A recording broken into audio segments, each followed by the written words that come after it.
আসসালামু আলাইকুম, সবাইকে স্বাগতম জানাচ্ছি আমাদের এমসিকিউ বুস্টারের আরও একটি ক্লাসে। আজকে আলোচনা করব পর্যাবৃত্ত গতি। এই চ্যাপ্টারটি থেকে পরীক্ষাতে অবশ্যই প্রশ্ন আসে, একটি, দুটি, তিনটি। সো আমরা চেষ্টা করব একদম টাইপ ওয়াইজ খুব সহজে গুছিয়ে পড়ে ফেলতে, যেন এই ক্লাসটি করলেই তোমার পড়া একদম কমপ্লিট হয়ে যায়, এমনভাবে আমরা গুছাই দিব। তো চলো শুরু করি। সো পর্যাবৃত্ত গতি চ্যাপ্টারটির মধ্যে আমাদের অনেকগুলো টাইপ আছে। তার মধ্যে শুরুতেই তুমি দেখবে লেখা আছে হচ্ছে সংজ্ঞা জাতীয় কিছু জিনিসপাতি, পর্যাবৃত্ত গতি কি, স্পন্দন গতি কি, এবং সরল স্পন্দন গতি কি, এবং বৈশিষ্ট্য। এই যে প্রথম টাইপটা। সো এই টাইপ থেকে আমাদের পরীক্ষায় প্রশ্ন আসবে কি, উদাহরণ আসবে। পর্যাবৃত্ত গতি উদাহরণ নিচের কোনটি, স্পন্দন গতির উদাহরণ নিচের কোনটি, এরকম উদাহরণ আসবে। সো উদাহরণগুলো একবার পড়ে ফেলতে হবে। সো আমি দেখো একেবারেই পড়াই দিচ্ছি, তোমার জন্য এক্সট্রা করে আর ইফোর্ট না দিতে হয়, আমি সেই চেষ্টা করবো। তারপরেও নিজেরা তো এক্সট্রা এফোর্ট দিব, এটা তো আসলে বলাই বাহুল্য, নিজে দিতেই হবে। তারপরেও আমি যতটুকু পারা যায় গুছিয়ে দিচ্ছি। পর্যাবৃত্ত গতি এই জিনিসটা আমাদের পরীক্ষা আসে। উদাহরণ আমরা সবাই জানি যে একটা নির্দিষ্ট বিন্দুকে নির্দিষ্ট সময় পর পর একই দিক থেকে অতিক্রম করলে পর্যাবৃত্ত গতি বলি। সেটার উদাহরণগুলো পড়ে রাখবো। যেমন বৃত্তাকার পৃথিবীর গতি, বায়ুমণ্ডলের গতি, ঘড়ির কাঁটার গতি। দেখো কিছু জিনিস তোমার এমনিতেই কমন সেন্স অনুযায়ী চিন্তা করতে পারবা। পৃথিবীর গতি বা ঘড়ির কাঁটার গতি এগুলো মুখস্থ করতে হবে না, কিন্তু অন্যগুলো যেমন বায়ুমণ্ডলের গতি, বাষ্প বা পেট্রোল ইঞ্জিনের সিলিন্ডারের মধ্যে পিস্টনের গতি, হ্যাঁ, তারপর হচ্ছে কি কঠিন বস্তুতে পরমাণুর স্পন্দনের গতি, এগুলো একটু তুমি নজরে রাখবা, যেন এই উদাহরণগুলো দেখে তুমি পরীক্ষা হলে চিনতে পারো যে হ্যাঁ এগুলাও পর্যাবৃত্ত গতি। আর এছাড়া মনে রাখবা পর্যাবৃত্ত গতি বৃত্তাকার, উপবৃত্তাকার, সরলরৈখিক বিভিন্ন ধরনেরই হতে পারে। সরল রৈখিকও হতে পারে। পর্যাবৃত্ত গতি সরল রৈখিকও হতে পারে। লাইনটা তুমি লিখে নাও, পর্যাবৃত্ত গতি সরল রৈখিকও হতে পারে, বৃত্তাকার, উপবৃত্তাকার, সরলরৈখিক হতে পারে। সো ডান, এটা পরীক্ষা আসে। সো এই জিনিসটা আমরা এখান থেকে দেখে ফেললাম উদাহরণটা। এরপরে স্পন্দন গতি কি, যে পর্যায়কালের অর্ধেক সময় একদিকে যাবে, বাকি অর্ধেক সময় বিপরীত দিকে যাবে, এরকম যদি গতি হয় তাহলে সেই পর্যাবৃত্ত গতিকে আমরা স্পন্দন গতি বা দোলন গতি বলি আমরা, হ্যাঁ। সো এই স্পন্দন গতির উদাহরণগুলো কি কি, যেমন সরল দোলকের গতি। একটা সরল দোলকে টেনে ছেড়ে দিলা, এই দুলতেছে, এটা হচ্ছে সরল দোলকের গতি। শব্দ সঞ্চালনের সময় বায়ুর কণার স্পন্দনের গতি, সংকোচন প্রসারণ এরকম যে হয়, সে বায়ু কণার স্পন্দনের গতি। গিটারের তারের গতি, তাহলে কি হয়, গিটার এরকম ওঠানামা করে, তাই না? গিটারের তারের গতি স্পন্দন গতি। কম্পনশীল সুর শলাকার গতি, কম্পনশীল সুর শলাকার গতি। একটা সুর শলাকা আমরা বাড়ি দিই, তাহলে কি হয়, এরকম কাঁপতে থাকে, তাই না? এই যে এরকম কাঁপতেছে, যে এক পর্যায়ে গেলে অর্ধেক সময় একদিকে, বাকি অর্ধেক সময় বিপরীত দিকে। সো এরকম এইটা অন্য কালার মার্ক করার কারণে এটা অনেকবার আসছে। সুর শলাকার গতি কম্পনশীল, এবং সাথে স্পন্দনরত তারের গতি, তার বা গিটারের তারের গতি। আর কঠিন ল্যাটিসে পরমাণুর গতি, সো এটাও কিন্তু কিসের গতি, স্পন্দন গতির মধ্যেই পড়ে। আর সবাই কিন্তু পর্যাবৃত্ত গতি, এই প্রত্যেকেই পর্যাবৃত্ত গতি, কিন্তু স্পেশালি তারা স্পন্দন গতি। আর এরা শুধুমাত্র পর্যাবৃত্ত গতি, কিন্তু এরা কিন্তু স্পন্দন গতি না, এটা মাথায় রাখবে, এটা শুধু পর্যাবৃত্ত গতি। আর এরা কি, যে আমি লিখে দিচ্ছি কথাটা, স্পন্দন গতি প্লাস পর্যাবৃত্ত গতি ফ্রি, মানে পর্যাবৃত্ত গতি তো অবশ্যই, কারণ কোনো গতিকে যদি স্পন্দন হইতে হয় তাহলে তাকে পর্যাবৃত্ত গতি হতেই হবে, হ্যাঁ। এটাও একটা কথা মনে রাখবো আমরা। এবং তারপরে আরেকটা আমাদের আছে, সেটা হচ্ছে সরল সন্ধিত স্পন্দন গতি। এগুলা এইটার বৈশিষ্ট্যটা দেখো, আর সংজ্ঞাটা কি, যে যদি কোনো গতিকে সরল সন্ধিত হতে হয়, বা এটাকে লেখা থাকতে পারে সিম্পল হারমোনিক মোশন, অথবা তোমাকে বলবে সরল দোলন গতি। এটাকে তোমার বইয়ে আর কি লেখা থাকতে পারে, প্রশ্নে আর কি লেখা থাকতে পারে, এটাকে বলা থাকবে হচ্ছে সরল দোলন, হ্যাঁ। কথাটা কি দেখো, সরল দোলন, সরল তাহলে সরল রৈখিক হবে, এক নম্বর কথা। দোলন হবে, পর্যায়কালের অর্ধেক সময় একদিকে, বাকি অর্ধেক সময় বিপরীত দিকে যাবে, দোলন হবে এবং সরল হবে, সরল রৈখিক হবে। এখানকার একটা স্পেশাল বৈশিষ্ট্য হচ্ছে যে ত্বরণ সরণের সমানুপাতিক এবং বিপরীতমুখী। ত্বরণ বস্তুর সরণের বিপরীতমুখী, এবং সম্পর্কটা কি আসলে দেখো, এই যে হচ্ছে সরণের সমানুপাতিক, সরণের সমানুপাতিক মাস্ট। তাহলে ব্যাপারটা হচ্ছে এরকম, যে ত্বরণ সরণের সমানুপাতিক এবং বিপরীতমুখী, সরণের সমানুপাতিক এবং বিপরীতমুখী অবশ্যই মনে রাখবো। সো গেল এটা আমাদের একটা জিনিস। এবং আরেকটা কথাও এখানে দেখো, পর্যাবৃত্ত গতিগুলো লেখাই আছে, ত্বরণ সর্বদা বস্তুর মধ্য অবস্থান অভিমুখী, মানে ত্বরণ সবসময় কোন দিকে কাজ করে, ত্বরণ সবসময় এই সাম্য অবস্থান, এই মধ্য অবস্থানকে বলা হয় সাম্য অবস্থান।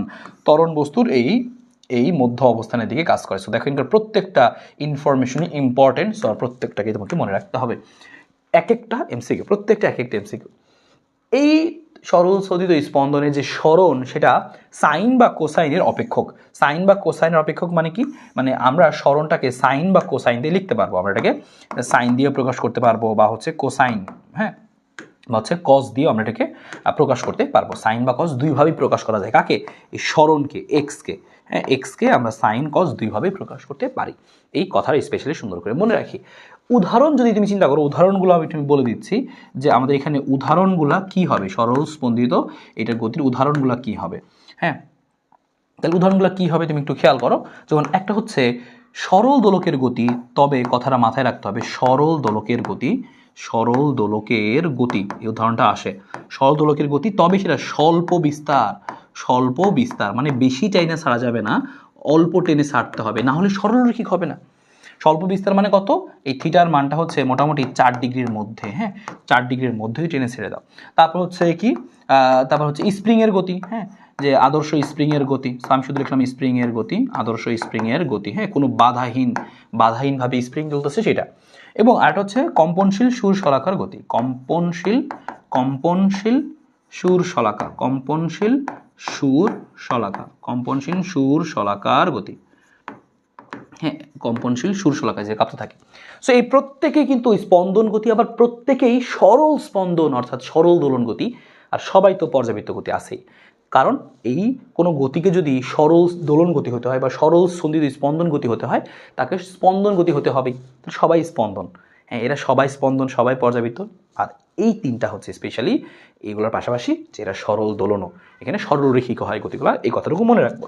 পর্যাবৃত্ত গতির মধ্যে তুমি আরও যে জিনিস একটু পড়ে রাখবা সেটা হচ্ছে স্থানিক পর্যাবৃত্ত গতি, বা আমরা এটাকে বলি, আরেকটা বলি হচ্ছে কালিক পর্যাবৃত্ত গতি, স্থানিক পর্যাবৃত্ততা এবং হচ্ছে কালিক পর্যাবৃত্ততা। হ্যাঁ, সো এইটার উদাহরণটা আমরা একটু দেখব, যে স্থানিক পর্যাবৃত্ত আর হচ্ছে কালিক পর্যাবৃত্ত। সো এটারও উদাহরণ আমরা একটু দেখে রাখবো। হ্যাঁ, স্থানিক যে স্থানের ভিত্তিতে, কালিক মানে সময়ের ভিত্তিতেই যে পর্যাবৃত্ততা হয়, সেটি আমরা দেখে রাখবো।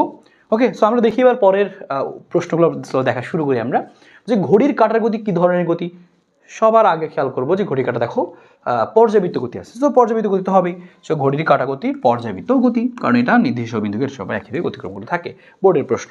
তারপর কি বলতে, নিচের কোনটি দোলন গতির উদাহরণ, দোলন গতি। সো ঘড়ির কাঁটার গতি পর্যাবৃত্ত, কিন্তু দোলন না, পর্যায়কালের অর্ধেক সময় একদিকে, বাকি অর্ধেক সময় বিপরীত দিকে চলে না।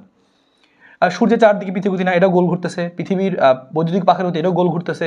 সুর শলাকার গতি যেরকম কম্পনশীল, সুর শলাকা এরকম কাঁপতে থাকে, অর্ধেক সময় একদিকে অর্ধেক সময় বিপরীত দিকে। সো এটা হবে কি, দোলন গতি। সো মনে রাখবো।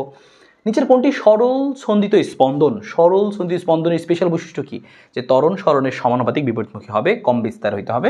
দেখি কি অপশন, সূর্যের চারদিকে পৃথিবীর গতি এর পর্যাবৃত্ত শুধু, ঘড়ির কাঁটার গতি এরাও শুধু পর্যাবৃত্ত, কম্পনশীল সুর শলাকার বাহুর গতি। দেখো কম্পনশীল সুর শলাকার বাহুর গতি আমাদের কি দোলন গতির মধ্যে আছে, সরল দোলন গতির মধ্যে আছে।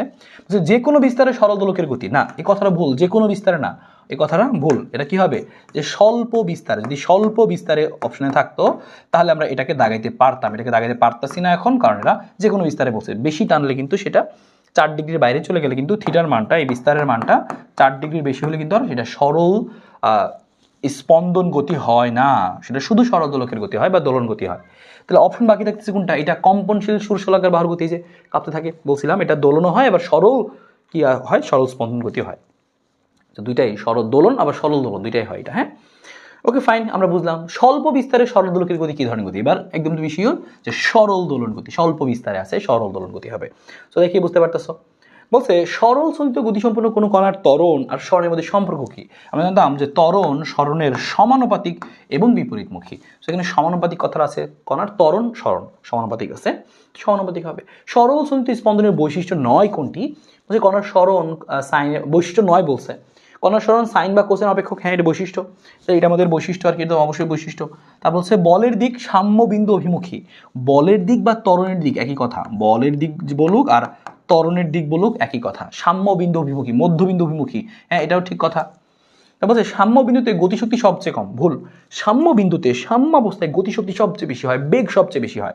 তাহলে এই জিনিসটা আসলে ভুল, তার মানে এটা আমরা ভরাট করে দিব যে হ্যাঁ এটাই ভুল, এটাই সঠিক নয়, এটা আমাদের উত্তর। আর ত্বরণের মান সরণের বিপরীতমুখী আমরা জানি, ত্বরণ সরণের সমানুপাতিক এবং বিপরীতমুখী হয়, সেটা আমরা জানি। এই কথা ভালো করে মনে রেখো, বলের দিক বা ত্বরণের দিক সাম্য বিন্দু অভিমুখী। ওই সাম্যবিন্দু কোনটায় ঝোলে রাখছো, এটা হচ্ছে সাম্যবিন্দু। তুমি এখান থেকে এই দিকে টানলা, সরণের দিকে ঘটাইলা, ত্বরণের দিক কিন্তু এই সাম্যবিন্দুর দিকেই থাকবে সবসময়, এই মাঝখান বরাবরই ত্বরণের দিক হয়। তুমি বস্তুকে এদিকে নিয়ে গেলা, তখনও ত্বরণের দিক হবে কি এই মাঝখান বরাবর আর কি, সাম্যবিন্দুর অভিমুখী। সরল সঞ্চিত গতিতে বস্তু ত্বরণ সরণের সমানুপাতিক, হ্যাঁ ত্বরণ সরণের সমানুপাতিক। ত্বরণ একটা নির্দিষ্ট বিন্দু অভিমুখী হয়, হ্যাঁ সাম্য বিন্দু অভিমুখী হয়, এটাও কারেক্ট। ওরা বলছে যে ক্রিয়াশীল বল বিপরীত বর্গের সূত্র মেনে চলে। ক্রিয়াশীল বল বিপরীত বর্গের সূত্র মেনে চলে না, ক্রিয়াশীল বল বিপরীত বর্গ নয় আমাদের এখানে। সো কোনটা কারেক্ট দেখতে পাচ্ছ যে আমাদের এটা ত্বরণ সরণের সমানুপাতিক এবং নির্দিষ্ট বিন্দু অভিমুখী। তুমি পরেরটা বলছে কালিক পর্যায়ক্রমের উদাহরণ কোনটি? কালিক পর্যায়ক্রম। সো কালিক মানে কি? কালের বেসিসে হবে। যেমন হচ্ছে স্কেলের উপরে যে দাগ থাকে সেটা কিন্তু একটি স্থান, নির্দিষ্ট স্থান পরপর হয়, সেটা স্থানিক। শার্টে ডোরা কাটা দাগ, শার্টে যে মনে করো সাদা কালো একটা নির্দিষ্ট স্থান পরপর, স্থানিক। গিটারে তারের গতি একটা নির্দিষ্ট সময় পরপর তারটা এক জায়গায় আসে, সেটা হচ্ছে কালিক হবে। হ্যাঁ, সো এরকম। সো এই ধরনগুলো বলছিলাম, দেখছো? সো চলে আসছে, আমি একটা বলেও দিলাম এখানে। এবার হচ্ছে সরল গতিশীল বস্তুর অন্তরক সমীকরণ বা হচ্ছে সমীকরণ নিয়ে আমরা একটু কথাবার্তা বলবো খুব সহজ করে। যে আমরা জানি একটা সমীকরণ হচ্ছে F = -kx, সরল দোলন গতির একটা সাধারণ সমীকরণ। সরল দোলন গতির সাধারণ সমীকরণ কি? F = হচ্ছে -kx। এটা সবার আগে আমরা মনে রাখি যে সরল দোলন গতির সাধারণ সমীকরণ কি? F = -kx। F মানে বল, k মানে বল ধ্রুবক, x মানে হচ্ছে সরণ। ওকে, x মানে হচ্ছে আমাদের এখানকার সরণ। সেটা আমরা এখান থেকে মাথায় রাখবো। এবং অন্তরক সমীকরণ যেটা, সেটা আমরা লিখে ফেলি এখানে। আসো, অন্তরক সমীকরণটা হচ্ছে এরকম যে d² x divided by dt² যোগ হচ্ছে কি ω² x ইকুয়াল টু হচ্ছে কত? 0। ω² x ইকুয়াল টু হচ্ছে 0। সো এখানে তুমি অবশ্যই এটা মনে রাখবা, এটা হচ্ছে আমাদের কিসের সূত্র? যে d² x বা dt² প্লাস ω² 0, সেটা হচ্ছে অন্তরক সমীকরণ, সরল দোলন গতির অন্তরক সমীকরণ। এটা এখানে এটার এই ওমেগাটা হচ্ছে কৌণিক কম্পাঙ্ক আর এক্স হচ্ছে সরণ। এই এক্স হচ্ছে সরণ। এবং একটা কথা মাথায় রাখবো আমরা যে এই ক্ষেত্রগুলোতে দেখো এখানে এই জিনিসটার আগে সহগ হচ্ছে 1, এই জিনিসটা মাথায় রাখো। কিছু নাই মানে 1 আছে, তাহলে তোমার যদি প্রশ্নে অন্য কিছু থাকে 1 বানায় নিতে হবে, সবাইকে ভাগ করে দিয়ে ওই জিনিস দিয়ে। মনে করো এখানে হচ্ছে 4 আছে, 4, তাহলে আমরা কি করবো? এই 4টা সরানোর জন্য সবাইকে 4 দিয়ে ভাগ করবো, এখানে এখানে এখানে, তাহলে 1 হয়ে যাবে। সেই ব্যাপারটা মাথায় রেখো, এখানে কিন্তু 1 আছে। হ্যাঁ, ওকে, ভালো কথা। এই ওমেগার আর কিছু সূত্র আমরা লিখে ফেলবো, কে সূত্র আমরা লিখে ফেলবো, এখানে লিখে ফেলি যে কে সমান লেখা যায় বল ধ্রুবক m⍵²। তারপরে এই ওমেগা সমান সমান লেখা যায় হচ্ছে 2π/t বা লেখা যায় হচ্ছে 2πf। f কম্পাঙ্ক, t পর্যায়কাল। এগুলো দিয়েও আমাদের প্রশ্ন আসবে। আমরা একটু প্র্যাকটিস করি চলো। এখন এই দেখো অনেক বেশি আসে প্রশ্নটা যে 2dy² dt² প্লাস 50y সমান 0 হলে বলছে সরলরেখা দুলছে, পর্যায়কাল কত? সো এইটাকে কি বলছিলাম যে সামনে 1 বানাইতে হবে। 1 নাই 2 আছে, 2 দিয়ে সবাইকে ভাগ করো, তখন জিনিসটা হয়ে যাবে এরকম d² ডিভাইডেড বাই হচ্ছে dt²। আর এখানে কত আছে আমাদের? 50y। তাহলে 2 দিয়ে ভাগ করলে হয়ে যাবে কত? 25y = 0। সাধারণ সমীকরণটা পরে হইলো 1 আছে। এবার তুমি এটাকে তুলনা করো, তুমি দেখো খেয়াল করে এই y এর আগে যেটা থাকে, x এর আগে যেটা থাকে সেটা কি? ω²। তাহলে আমরা বুঝে ফেললাম এখান থেকে যে ω² এর মানটা হচ্ছে কত? 25। তাহলে ওমেগার মানটা কত হবে? ওমেগার মান হবে 5। তোমাকে জিজ্ঞেস করছে হচ্ছে টি এর মান। একটু আগে আমরা বললাম যে ওমেগা সমান লেখা যায় 2π/t, তাহলে 2π/t এর মান 5, তাহলে টি এর মান কি হবে? 2π ডিভাইডেড বাই 5। তাহলে দেখো কোন অপশনের সাথে মিলে যাচ্ছে, সেটা হবে উত্তর। দেখো 2π মানে কত? আর এখানে পায়ের মান তো 3.14, সো 3 দুগুণে 6। সো 3 দুগুণে 6, 6 ভাগ 5, তার মানে কি 1 পয়েন্ট সামথিং কিছু একটা হবে। সো 1 পয়েন্ট সামথিং এর একটা অপশনে আছে ক্যালকুলেটার, লাগলো না? বুঝে গেলাম আমরা এমনিতেই। সো এটা আমরা বুঝেছি। পরেরটা দেখো সেম, 5 আছে, 5 দিয়ে সবাইকে ভাগ করে দিব, তাহলে জিনিসটা আসবে কত? d² x/dt² প্লাস হচ্ছে কত? 180 ভাগ হচ্ছে কত? 5। সো 180 ভাগ 5 করলে কত হয়? এখানে আমাদের 180 ভাগ 5 করলে হচ্ছে 36 আসতে পারে। যে 36 × 5, 5 6 30, আর হচ্ছে 3 5 15, আর হচ্ছে 3 হচ্ছে 18, 180 36 হয়। তো 36x = 0। সো বুঝতেই পারতো এখানে ω² এর মানটা হচ্ছে 36, আর ওমেগার মান যদি চাই তাহলে কি বলবো? 6 বলবো। কৌণিক কম্পাঙ্ক জিজ্ঞেস করছে, কৌণিক কম্পাঙ্ক মানে হচ্ছে ওমেগা, তাহলে ওমেগার মান হবে কত? 6, এবং একক কি হবে? Radian per second. So radian per second, so radian per second is 6 আমরা পেয়ে গেলাম এখান থেকে। তো জাস্ট আমাদের হিসাবের জন্য। সো এরকম সেম একইভাবে আশা করি পারবো। এটা কৌণিক কম্পাঙ্ক জিজ্ঞেস করছে, গতির কৌণিক কম্পাঙ্ক মানে কি? ওমেগা বের করতে হবে। তাহলে কি করবো? আগে 8 দিয়ে আগে 200কে ভাগ করবো। সো 8 দিয়ে 200কে ভাগ করলে কত হয় শুনে চেক করে নাও। হচ্ছে 8 দুগুণে 16, এবং হচ্ছে আমাদের কত থাকে যে 25 থাকবে। সো বুঝতে পারছো এখানে ভাগ করলে আসবে 25, এখানে আসবে হচ্ছে ভাগ করলে 25x চলে আসবে, এটা গাইটা দিলে। আর 25x মানে কি? ওমেগার মানটা হবে কত? 5। দেখেই বুঝতে পারছো তুমি খুব সহজেই। সেভাবে তুমি পরীক্ষা হলে করবা, দ্রুত করবা আর কি, পুরো লিখতে হবে না তোমার এরকম পরীক্ষা হলে এরকম লিখতে হবে না। তুমি এমসিকিউ যেহেতু এই মনে মনে 8 দিয়ে ভাগ করে 25 লিখে নিয়েছো, 25 মানে 5 চলে আসবে রুট করলেই। ω² মানে হচ্ছে 25, তাহলে ω = 5। এরকম সেম একইভাবে বলছে এস এককে, এবং দেখো এখানে কোনো কি নাই, এখানে কোনো ভাগটা করতে হবে না, 1 আছে সরাসরি। বলছে কত কৌণিক কম্পাঙ্ক, আবারও জিজ্ঞেস করছে কৌণিক কম্পাঙ্ক মানে ওমেগায় জিজ্ঞেস করছে। তাহলে এটাই হচ্ছে আমাদের ওমেগা, এটা হচ্ছে কার মান, ওমেগা স্কোয়ারের মান। তো তুমি কি লিখবা, এই জিনিসটা হবে হচ্ছে এরকম যে ওমেগা স্কোয়ার এর মানটা হচ্ছে 32, তাহলে ওমেগার মানটা হবে বেসিক্যালি √32। এখানে কিন্তু দেখো √32 নাই, অপশনে কিন্তু ভুল আছে। অবশ্যই যদি এখানে 1 2 থাকতো ভাগ করে নিয়ে কিছুটা পাইতাম, কিন্তু যেহেতু এখানে এটাই সমীকরণ তাহলে উত্তর এটাই হবে। তাহলে আমাদের উত্তর এটাই হবে, যদি সমীকরণ যেহেতু এটাই তাহলে আমাদের উত্তর এটাই হবে, কোনো সন্দেহ নাই, ঠিক আছে। ওকে, এটাই বলছিলাম আমাদের এস এককে পরিমাপকৃত, আর এটা হচ্ছে আমাদের কৌণিক কম্পাঙ্ক কত গেল। এখানেও সেম বলছে 4 আছে, এখানে দেখো 4 আছে, সো 4 আছে এখানে 64, সো 4কে এই 64 দিয়ে ভাগ করলে কত আসবে বুঝতে পারছো, 16 হবে। তাহলে এই ওমেগা স্কোয়ারের মান 16, তাহলে ওমেগার মান কত আসবে 4, সো কোনো সন্দেহ নাই। So written part second. So ভাই আশা করি ফেলতে পারবো সরল গতির অন্তরক সমীকরণ কোনটা সঠিক। দেখো এরকম দেখে মনে হচ্ছে কিন্তু ভুল করে, এখানে ওয়াই এখানে এক্স, এটা হবে না, এখানে জেড এখানে জেড, দেখো মিল আছে, d square z dt square omega square z. তবে আমরা আগে খেয়াল করে নিব এক্স এবং ওয়াই দিয়ে আসে কিনা, কারণ আমরা এই সমীকরণটা এক্স এবং ওয়াই দিয়ে প্রকাশ করি। তো আমরা অন্য জায়গায় খেয়াল করি d square z by d t square, আর সাথে ওমেগা স্কোয়ার জেড, এখানে স্কোয়ারটাও আবার নাই, এখানে স্কোয়ারটা আছে। এখানে খেয়াল করি dx by dt whole square plus omega square x equal to 0। So এটাকে আমরা কীভাবে কোনটা দিয়ে প্রকাশ করব, খেয়াল করো, আমরা এই যে এখানে ডিএক্স বাই ডিটি আমরা হোল স্কোয়ার এভাবে প্রকাশ করি না, আমরা জিনিসটাকে প্রকাশ করি হচ্ছে এরকম স্কোয়ার, এভাবে স্কোয়ার দিয়ে প্রকাশ করি। সো এখানে দেখো সব কিছু কমপ্লিটলি ঠিকঠাক আছে, d square z dt square plus omega square z সব কিছু এখানে আছে। তো সব কিছু এটার মধ্যে আসলে আছে, এভাবে কিন্তু প্রকাশ করি না dx by d whole square, এভাবে কিন্তু আমরা জিনিসটাকে লিখি না, এভাবে লিখি। সো এখানে এক্স ওয়াই দিয়ে ভুল থাকলেও এটা দিয়ে আসলে রাইট আছে। সো এই সেন্স অনুযায়ী আমাদের এখানে কারেক্ট অ্যান্সার। ওকে, এবার আমরা এই টাইপটা বুঝে গেলাম যে এখান থেকে সরল দোলকের সমীকরণ দিয়ে কি আসতে পারে। এবার হচ্ছে স্মরণবেগ ত্বরণ। স্মরণবেগ ত্বরণের সূত্রগুলো আমরা এখানে শিখেছি, যে স্মরণের সূত্র ছিল হচ্ছে এরকম এ sine omega t plus delta, এটা দিয়ে আমরা সবগুলো লিখতে পারি। হ্যাঁ, এবং দুইটা কথা মনে রাখবো, এমসিকিউ এর জন্যই তো পড়তেছি আমরা, যে এটাকে আমরা সরাসরি লিখতে পারবো হচ্ছে এ সাইন ওমেগা টি, শুধু এইটুকু লিখতে পারবো, বা আমরা এক্স ইকুয়াল টু এই সমীকরণটাকে শুধুমাত্র এটা দিয়েও লিখতে পারবো, যে এ সাথে কি লিখতে পারবো কজ ওমেগা টি। সো এ কজ ওমেগা টি, হ্যাঁ এটা কখন আমরা লিখবো, এখানে ডেল মানটা 0, খেয়াল করছো ডেল মানটা 0 বসাইছি আমরা এখানে। ডেল মানটা 0 কখন হবে, যখন যে ওই সরল দোলন গতিটা যাত্রা শুরু হবে, যাত্রা যখন কোথা থেকে শুরু হবে, যাত্রা যখন সাম্য অবস্থান হতে শুরু হবে, যাত্রা সাম্য অবস্থান হতে শুরু, যদি যাত্রা সাম্য অবস্থান হতে শুরু হয় তাহলে আমরা ডেল মান 0 বসাবো, অর্থাৎ এ সাইন ওমেগা টি সরাসরি লেখা যাবে। আর এই কজ ওমেগা টি কখন লেখা যাবে, এটা লেখা যাবে হচ্ছে যখন এই ডেলের মানটা হচ্ছে 90 ডিগ্রি, আমরা বলতে পারি হচ্ছে কত π/2, এবং তখন যাত্রা শুরু হবে কোথায়, যাত্রা বিস্তার হতে শুরু হবে। যাত্রা শুরু হবে কোথা থেকে, যাত্রা বিস্তার হতে শুরু। তো যাত্রা যদি বিস্তার থেকে শুরু হয় মানে একটা সরলদোলক আছে এরকম, তুমি টানলা, এই যে বিস্তার আনলা, এবার ছেড়ে দিলা, এখন তো যাত্রা শুরু, তাহলে এই যে গেল। সো বিস্তার হতে শুরু, তখন তুমি সরাসরি লিখবা হচ্ছে এ কজ ওমেগা টি, এভাবে সমীকরণটা লিখতে হয়। আচ্ছা, স্মরণের পরে আমরা বেগের সূত্রগুলো একটু দেখে রাখবো অবশ্যই। বেগের সূত্র আমাদের ছিল হচ্ছে V equal to A omega cause omega t plus delta, এবং আমরা এটাকে লিখতে পারি হচ্ছে ওমেগা √, এভাবে লিখতে পারি আমরা এ স্কোয়ার মাইনাস এক্স স্কোয়ার। আর সর্বোচ্চ বেগ হয় হচ্ছে ভি ম্যাক্স হয় হচ্ছে ওমেগা এ, আর সর্বনিম্ন বেগ হয় হচ্ছে কত 0।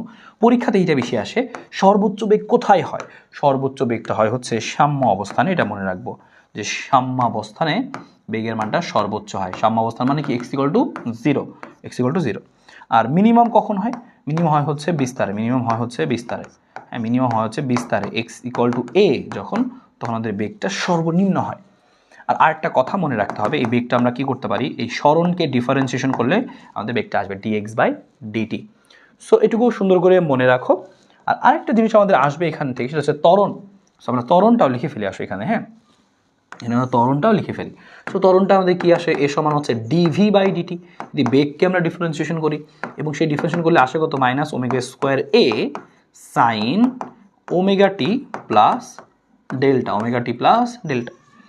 এবং এখান থেকে লিখতে পারি হচ্ছে মাইনাস ওমেগা স্কোয়ার এক্স, এভাবে আমরা লিখতে পারি। সো খেয়াল করে এটার ত্বরণের মানটা সর্বোচ্চ কত হয়, সর্বোচ্চ হয় হচ্ছে মাইনাস ওমেগা স্কোয়ার এ, আর সর্বনিম্ন মানটা কত হয়, যে এ মিনিমাম, সর্বনিম্ন মানটা হয় হচ্ছে 0।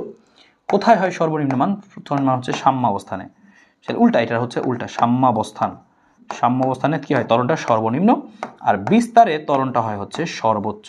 সো এই দুইটা কথা কিন্তু ইম্পর্টেন্ট, আমি স্টার দিয়ে দিচ্ছি কথাগুলোর উপরে।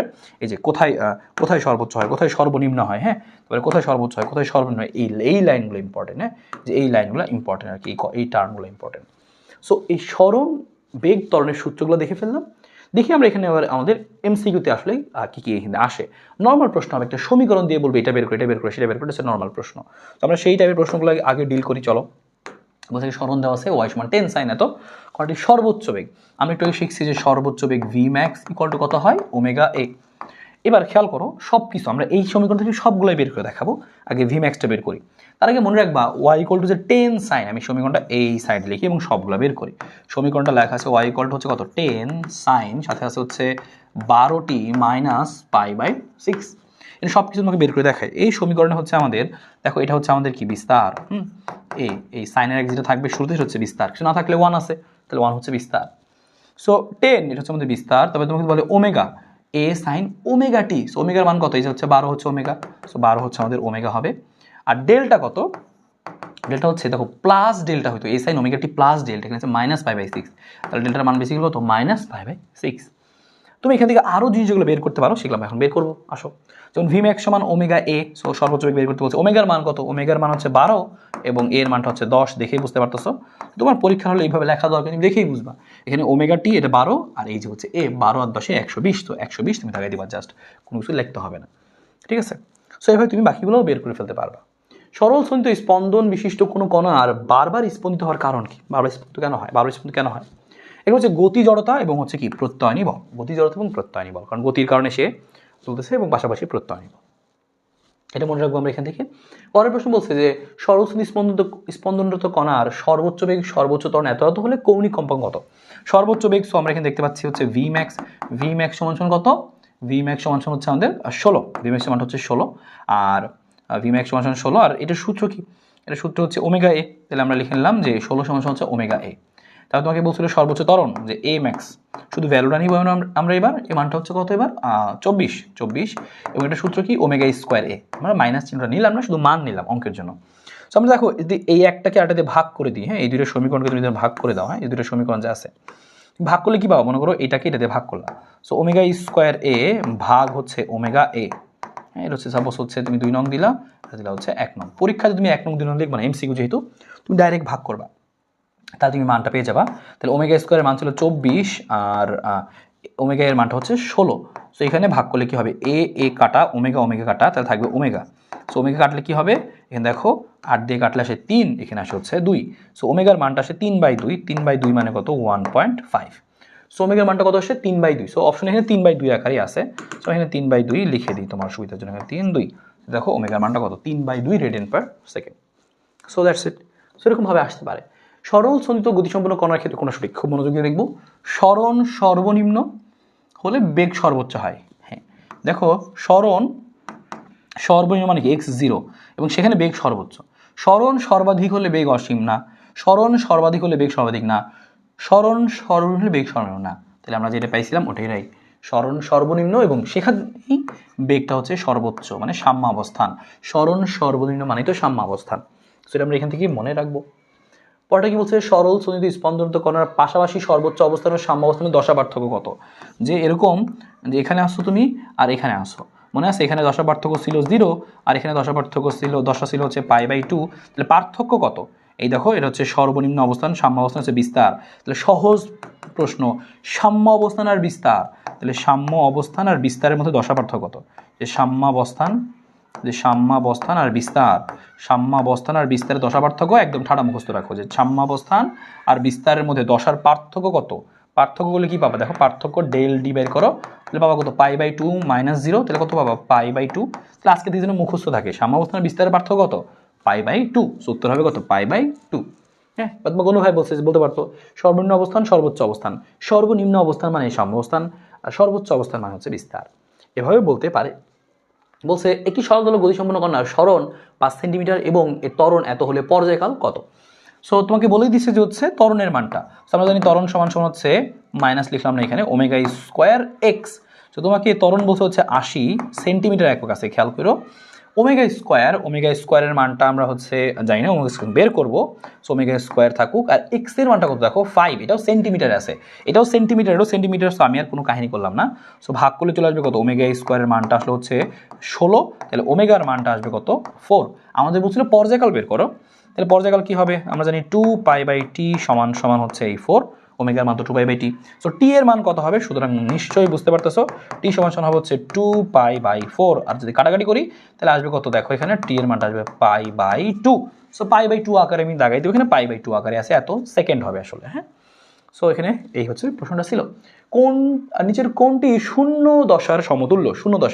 শূন্য দশার সমতুল্য, এটা হচ্ছে আমাদের 0 এখান থেকে শুরু হইলো, এই যে যখন এখন যাবো আমরা, তাহলে 0-র পরে এই যে হচ্ছে পাই, যে 2π, এই 2π, এই যে হচ্ছে এই 2π 0, আবার হচ্ছে এই 2π, এটা হচ্ছে কি সেম, এইগুলো সেম দশা, একই দশা।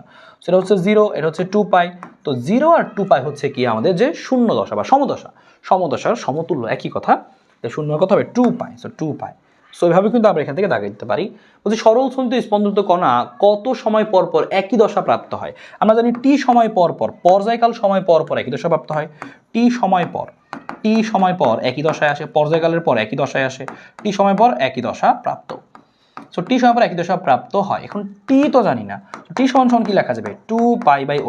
আমরা জানতাম ওমেগা সমান 2π/t, তো টি সমান কি হবে 2π/ω। তো চালাকি করে প্রশ্ন দিয়েছে, সো 2π/ω সময় পরপরই একই দশা প্রাপ্ত হয়। সো মনে রাখতে পারবো আশা করি। সময়ের সাপেক্ষে অন্তরকলন করে সরল সঞ্চিত গতিসম্পন্ন বস্তুর সরণ সমীকরণ থেকে কি পাওয়া যায়। সময়ের সাপেক্ষে কি করে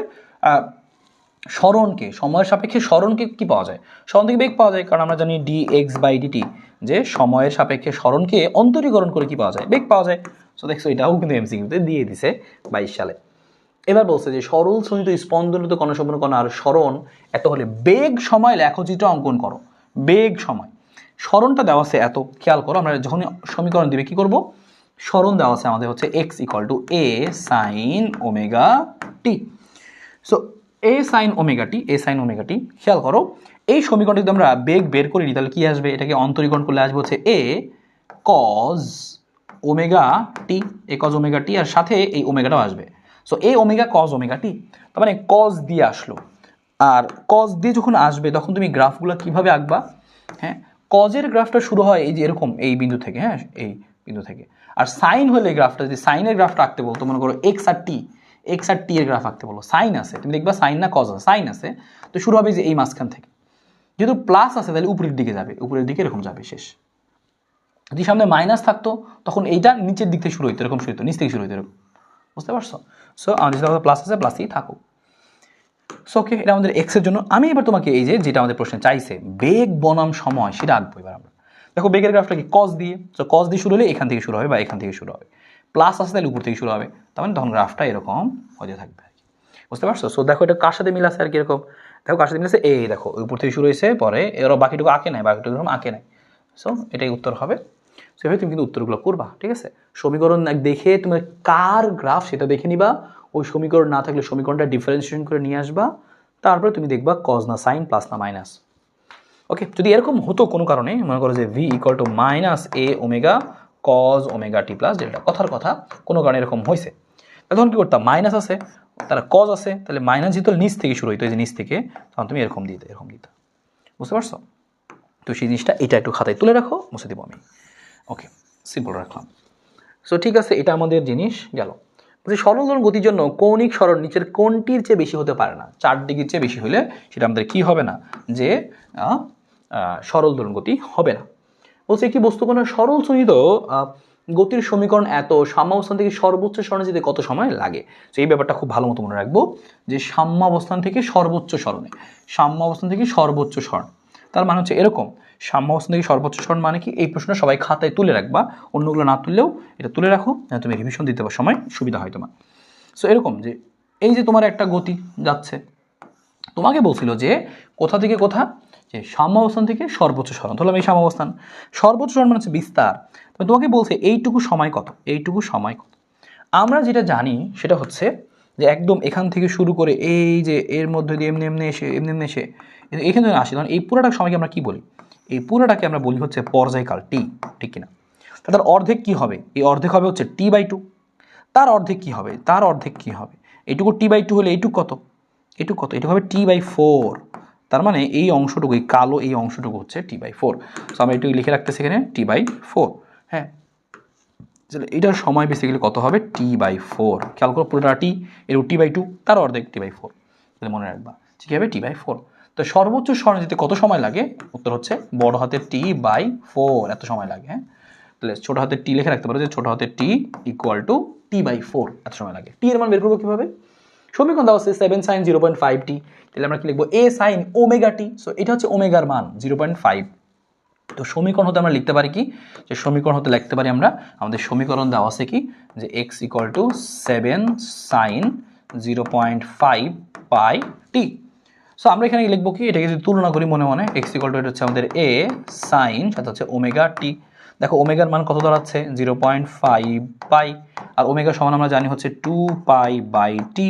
এখানে আছে আমাদের 0.5 পাই, পাই পাই কাটা গেল, টি এর মানটা কত হবে 2/0.5। সো 2/0.5, সো 2কে 0.5 দিয়ে ভাগ করলে কি হবে, হাফ, তাহলে 2 আসলে 4 হয়ে যাবে, 4 হয়ে যাবে, এটা হবে 4। তাহলে আমাদের উত্তর কত হবে, যে 4/4, তার মানে কত আসবে 1। তার আমাদের উত্তর আসবে বেসিক্যালি হচ্ছে 1। সো আমরা আশা করি এখান থেকে বের করতে পারবো। বলছে সরল সমিত স্পন্দন সম্পন্ন কোনো কণার স্মরণের সর্বোচ্চ অবস্থা হতে যাত্রা শুরু করলে আদি দশক, এই যে শিখেছিলাম যে কোথা থেকে যাত্রা শুরু, স্মরণের সর্বোচ্চ অবস্থান হতে যাত্রা শুরু। তো যাত্রা শুরু আমি কিন্তু সুন্দর করে লিখে দিয়েছিলাম যে স্মরণের সর্বোচ্চ অবস্থান, তার মানে যাত্রা শুরু কই থেকে, বিস্তার থেকে। বিস্তার থেকে যাত্রা শুরু করলে এই দশা কত হবে, আদি দশা কত হবে, হ্যাঁ ডেল, আদি দশা কত হবে, আদি দশা কত হবে সেটা বের করবো কিভাবে, ডেলের মানটা। আর আগেই বলে আসছিলাম যে বিস্তার থেকে শুরু হলে π/2, আর সাম্য অবস্থান থেকে শুরু হলে, সর্বনিম্ন স্মরণ থেকে শুরু হলে 0। সেটা অবশ্যই দেখো আমাদের একদম সরাসরি কমন চলে আসলো। ওকে, পরেরটা কি বুঝতে দেখো, যে কোনো সরল সমিত স্পন্দিত কণার বিস্তার এ স্মরণ x হলে ত্বরণ সর্বনিম্ন হবে। কখন ত্বরণ সর্বনিম্ন হয়, যে সাম্য অবস্থানে ত্বরণটা সর্বনিম্ন হয়। সাম্য অবস্থান মানে হচ্ছে x = 0, এটা মানেই হচ্ছে কি সাম্য অবস্থান, এটা মানে সাম্য অবস্থান। হ্যাঁ, তো সাম্য অবস্থানে ত্বরণটা মিনিমাম হয়, সাম্য অবস্থানে ত্বরণটা এটা কি হয়, মিনিমাম হয়, আর ভিটা সর্বোচ্চ হয়। ভি যদি চাইতো তাহলে ভিটা সর্বোচ্চ হইতো। পরেরটা বলছে দশা বলতে কি বোঝায়, দশা বলতে বেগ অবস্থান ত্বরণ সবগুলাকে বোঝায়, সামগ্রিক অবস্থা বোঝায় দশা। t=0 সময় দোলনকালে গতিসম্পন্ন কোনো বস্তুর দশাকে বলা হবে। t= যখন 0 তখন সেটাকে বলবো আর কি আদি দশা, যখন শুরুতে যে দশাটা সেটা হচ্ছে আদি দশা। সরল সমিত স্পন্দন কণার ক্ষেত্রে সর্বোচ্চ বেগ নির্দেশ করেছে ওমেগা এ, আমরা জানি ওমেগা এর সর্বোচ্চ বেগ সূত্র জাস্ট বলছে এত বিস্তারে এত হলে স্বর্ণের বেগ কত, আমরা জানি বেগ সমান ভি সমান ওমেগার ওটা ভাগ কি আসবে a² - x²। আর এই ওমেগার মান কিভাবে পাবো আমরা, দেখো কম্পাঙ্ক দেওয়া আছে, লিখবো 2πf, আর এখানে মান বসাই দিব যে বিস্তার হচ্ছে 0.01 স্কোয়ার মাইনাস স্মরণ হচ্ছে 0.05 স্কোয়ার। সো এই হচ্ছে আমাদের জিনিস, সো এই হচ্ছে আমাদের টোটাল জিনিসটা। আর এফ এর মানটা 12 বসাই দিবে, হচ্ছে আমাদের এফ হয়ে গেল। জাস্ট বসালে মানটা তুমি পেয়ে যাবা, জাস্ট সূত্র। বলছে এত গতিসম্পন্ন কণার সর্বোচ্চ বেগ এত হলে বিস্তারিত হলে কৌণিক কম্পাঙ্ক কত। খুবই সিম্পল, তুমি লিখবা আমরা জানি হচ্ছে ভি ম্যাক্স সমান কি ওমেগা এ, আর তোমার ওমেগা সমান কি হবে v max by a. Omega তাহলে ভি ম্যাক্স এর মান কত 0.03, আর ভাগ করবো কত 0.006। এই যে আমাদের চলে আসবে কি কৌণিক কম্পাঙ্ক মানেই ওমেগা, কৌণিক কম্পাঙ্ক মানেই কি ওমেগা। যদি বলতো রৈখিক কম্পাঙ্ক তাহলে এফ বের করতাম, শুধু কম্পাঙ্ক তাহলে ছোট হাতের এফ বের করতাম। সো এটা আশা করি মনে থাকবে। এইটার কণাটির সর্বোচ্চ স্মরণ মানই হচ্ছে বিস্তার, সর্বোচ্চ স্মরণ মানই হচ্ছে বিস্তার। সো বিস্তার সর্বোচ্চ স্মরণ, ওকে, সর্বোচ্চ স্মরণ মানে হচ্ছে বিস্তার। বলছে কোনটা সঠিক, so a = a sin omega t, না আমরা জানতাম ত্বরণের সূত্র কি, a = -omega a omega sin omega t plus delta, এটা হবে। তাহলে বুঝতে পারতেছো এর সূত্র, কারণ আমরা এখান থেকে লিখতে পারবো কি যে মাইনাস এই যে ওমেগা² আর a sin ওমেগা টি মানে হচ্ছে x, এখান থেকে তুমি কিন্তু এটা নিয়ে আসতে পারবা। সো এটাই কারেক্ট। তো এভাবে কিন্তু বুঝে ফেলতে হবে খুব দ্রুত। বলছি সরল গতিসম্পন্ন কোনো বস্তুর ত্বরণ কত হবে, a = -ওমেগা² সূত্রগুলো জাস্ট আইসা পড়ছে, সূত্রগুলো তোমার খুব ভালো মতো রিভিশন দিয়ে যাবো। বলছে দলনকাল 10 সেকেন্ড, ত্বরণই হলে কোনটা সঠিক। তাহলে আমরা এখানে কি লিখবো, যে a = জানতাম -ওমেগা² আর ওমেগা মানে কি 2π/t, টি এর মান কত 10 সেকেন্ড, তাহলে 2π এত আর সাথে হচ্ছে x। তো দেখো কোনটার সাথে মিলে যাচ্ছে 2π/10² ইন্টু হচ্ছে x, এই যে এটার সাথে মিলে যাচ্ছে 2π/10² ইন্টু হচ্ছে x। সো খুবই সহজভাবে দিয়েছি কিন্তু এগুলো। সরল সমিত ক্ষেত্রে স্মরণ ত্বরণ লেখচিত্র, দেখো এই স্মরণের সাথে ত্বরণের লেখচিত্র আঁকতে বলছে। তো কোনটা হবে, আমরা সূত্র জানি হচ্ছে a = -ওমেগা² x। প্রথম কথা এর সাথে x সমানুপাতিক, সরল লেখা হবে। এবার সরলরেখাটি উপরে হবে না নিচে হবে সেটা বুঝবো কীভাবে? এটা বুঝবো হচ্ছে দেখো ঢাল, ঢালটা কি নেগেটিভ, সো ঢাল ইকুয়াল টু কি এখানে মাইনাস নেগেটিভ, তাহলে নিচমুখী হবে। এবং আরেকটা জিনিস খেয়াল করো, নিচমুখী যে হবে নিচমুখী দেখো একটাই আছে, দেখো একটাই, সো এটাই হবে। এবং এক্স এর মান শূন্য হলে ত্বরণ শূন্য হয়, এ দেখো মূলবিন্দুতেই যাবে। সো এরকম এটাই হবে আমাদের অ্যান্সার। সো ত্বরণ সরণের লেখচিত্র বুঝে ফেললাম যে সর্বোচ্চ সরণ কত হবে। সর্বোচ্চ সরণ মানে হচ্ছে কি বিস্তার, এটা আমরা সবাই জানি, সর্বোচ্চ সরণ মানে হচ্ছে বিস্তার। বলছে লেখচিত্র দেখানো হলো কোণটির আদি দশা কত। খেয়াল করো, দেখো গ্রাফটা শুরু হয়েছে কই থেকে? গ্রাফটা শুরু হয়েছে হচ্ছে দেখো একদম এখান থেকে। তার মানে কি এটা হচ্ছে কি কজ দিয়ে, তাহলে সূত্রটা হচ্ছে কি যে সরণ এক্স ইকুয়াল টু এখান থেকে শুরু হলে কীভাবে লিখতে হয়, এখানে কজ দিয়ে লিখতে হয় না, মনে আছে? সো এ কজ ওমেগা টি, আর কজ ওমেগা টি মানে কোথা থেকে শুরু হয়েছে? বিস্তার হতে। কজ কখন হইতো? এ কজ ওমেগা টি কখন হইতো? বিস্তার থেকে শুরু হইলে, হ্যাঁ বিস্তার থেকে শুরু হইলে, বিস্তার হতে শুরু, বিস্তার হতে যাত্রা। আর বিস্তার হতে যাত্রা হলে শিখাই দিছিলাম ডেল কত হবে? π/2। সো π/2 এটা আগে থেকে জানি, একটু স্টাইল করে প্রশ্ন দিচ্ছে, আমরা ধরতে না পারি কিন্তু আমরা বুঝে গেছি। বলছি সর্বোচ্চ অবস্থান ও সাম্য অবস্থানের দশা পার্থক্য। সর্বোচ্চ অবস্থান মানে কি? বিস্তার। সেটাও একটু আগে শিখে আসছি যে বিস্তার এবং হচ্ছে কার মধ্যে? সাম্য অবস্থান ও দশা পার্থক্য কত? π/2। একটাই প্রশ্ন শিখছিলাম, এটাই কয়েকভাবে আসছে, দেখছো কয়েকভাবে প্রশ্ন আসছে। একটা সমীকরণ দেওয়া আছে, বলছে কি এখানে সহজ গতির সমীকরণ হচ্ছে এত, বিস্তার কত? বিস্তার হচ্ছে গতির সামনে যেটা থাকবে 6, এটা হচ্ছে বিস্তার, সামনে যেটা থাকবে 6 সেটাই বিস্তার। তবে এটা মিটার আছে সেই জন্য মিটার।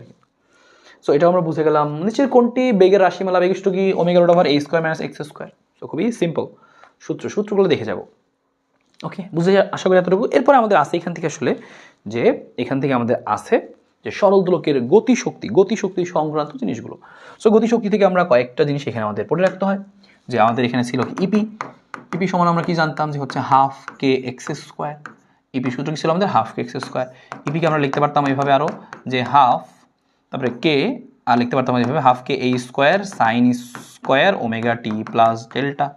এবং বিশেষ করে সর্বোচ্চ বিভব শক্তি ইপি ম্যাক্স আমরা লিখতাম কি হচ্ছে হাফ কে এ স্কোয়ার, হ্যাঁ হাফ কে এ স্কোয়ার।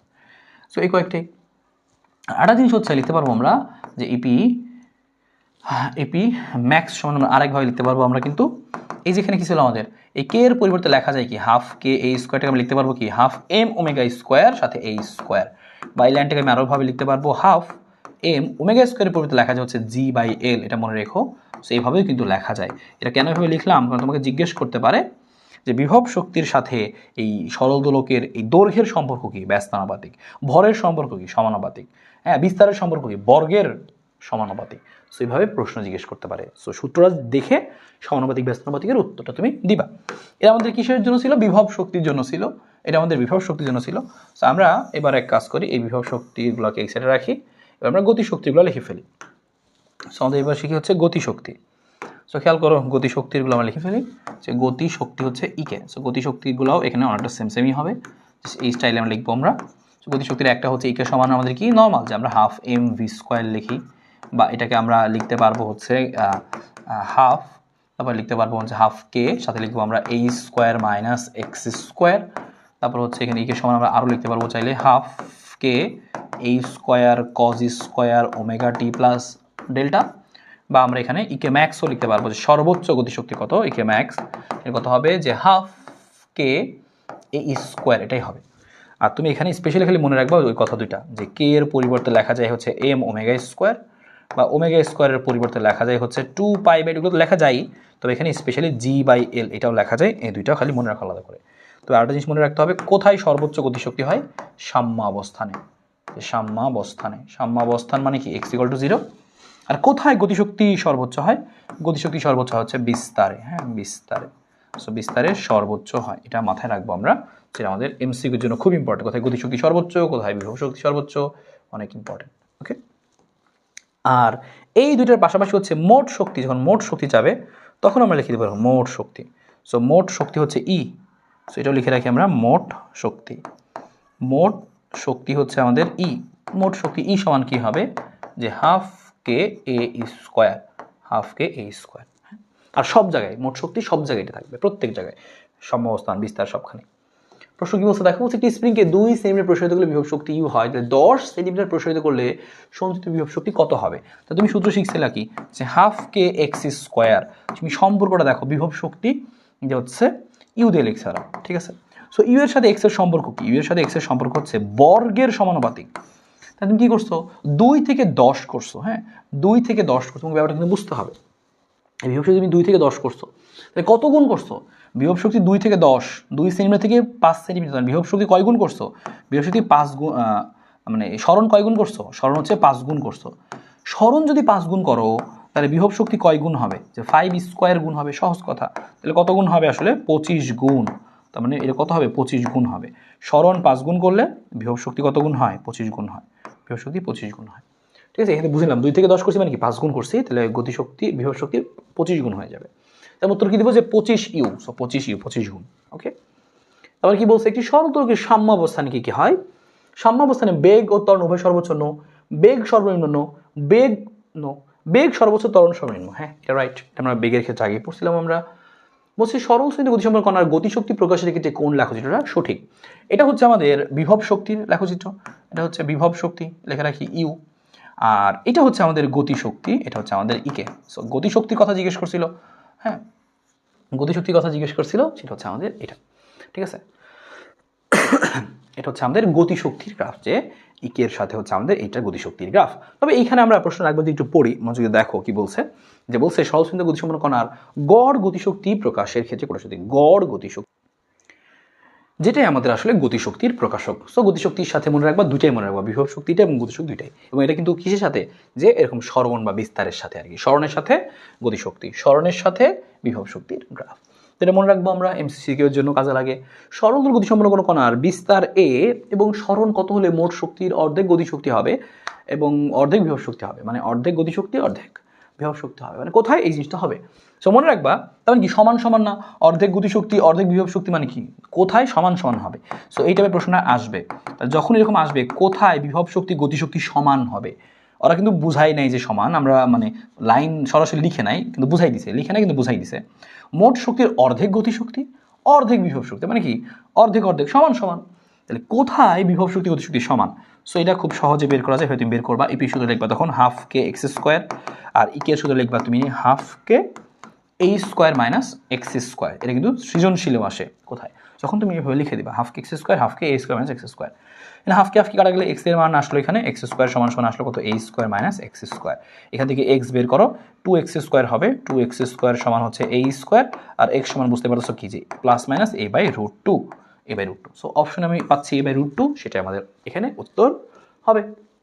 যদি বলতো কোথায় গতিশক্তি বিভব শক্তির অর্ধেক হবে, তাহলে এখানে অর্ধেক হাফ দিতাম, বা 1/3 বললে 1/3 দিতাম, সেই অনুযায়ী বসাই দিতাম, যে কোন পাশে বসবে সেটা বসায় আমরা করে ফেলতাম। So important. সো এখানে বলছে সেম একই ধরনের একটা প্রশ্ন সরল দোলকের আসছে, সরল দোলক একটু পরে করবো আমরা, সরল দোলক সামনে টাইপ আসলে। আর হচ্ছে এটা কি আমাদের সরল দোলকের টাইপ আমাদের শুরু হয়েছে কিনা আমরা একটু চেক করি। তাহলে আমরা সরল দোলকের সূত্রগুলো একটু জেনে নেব এখানেই। সরল দোলকের এখানেও হচ্ছে পাহাড়, হ্যাঁ সরল দোলক, সরল দোলক। তাহলে আমরা সরল দোলকের শুরুর এটা নিয়ে আসি।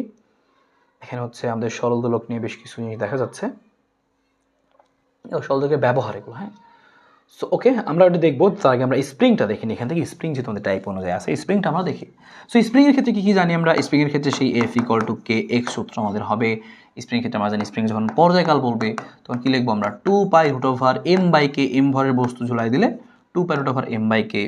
যদি আমাদের কম্পাঙ্ক বের করতে বলে তাহলে আমরা কী করবো? যে 1/2π√k/m, মানে উল্টায় দিব।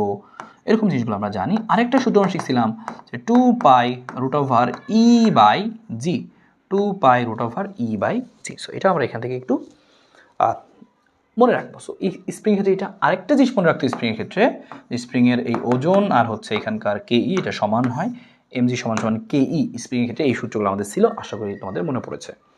এবার আমাদের এখানে জিজ্ঞেস করে কি, দেখো বলছে এত স্প্রিং খণ্ডকে সমান দুইভাবে কাটা হলো। সো কাটাকাটি যদি দিয়ে দেয়, কাটাকাটিটা আমি লিখে দিচ্ছি, স্প্রিংকে কাটা হলে, স্প্রিংকে কাটা হলে, সো কাটাকাটি জিনিসটা আমরা এখানে দিয়ে দিই। স্প্রিংকে কাটা হলে, স্প্রিংকে কাটা হলে সাপোজ আমি বললাম যে m/n অনুপাতে, এত অনুপাতে, m/n অনুপাতে। সো m/n অনুপাতে স্প্রিংকে কাটা হলে সেক্ষেত্রে কী লিখবো আমরা? স্প্রিং যুবক কত হবে? সো সাপোজ আমি এই এম যে অংশে কাটছি, তো তার স্প্রিং যুবক হবে কে এম সমান সমান কে ইন্টু নিচে হবে হচ্ছে এম, নিচে আমাদের কী হবে? এখানে এম আছে না, সো এম হবে, আর উপরে হবে হচ্ছে আমাদের m plus n, m plus n. উপরে যোগ, নিচে হচ্ছে যে অংশ যাবো সেই অংশ দিয়ে ভাগ। এন অংশটুকুর কত হবে, এখানে মোট স্প্রিং ধ্রুবক নিচে হবে এন, আর উপরে হবে হচ্ছে আমাদের m plus n. M plus হচ্ছে কত, এম প্লাস হচ্ছে আমাদের এন। So that's it. সো এই হচ্ছে আমাদের এখান থেকে জিনিস। সো কাটা হলো এটা।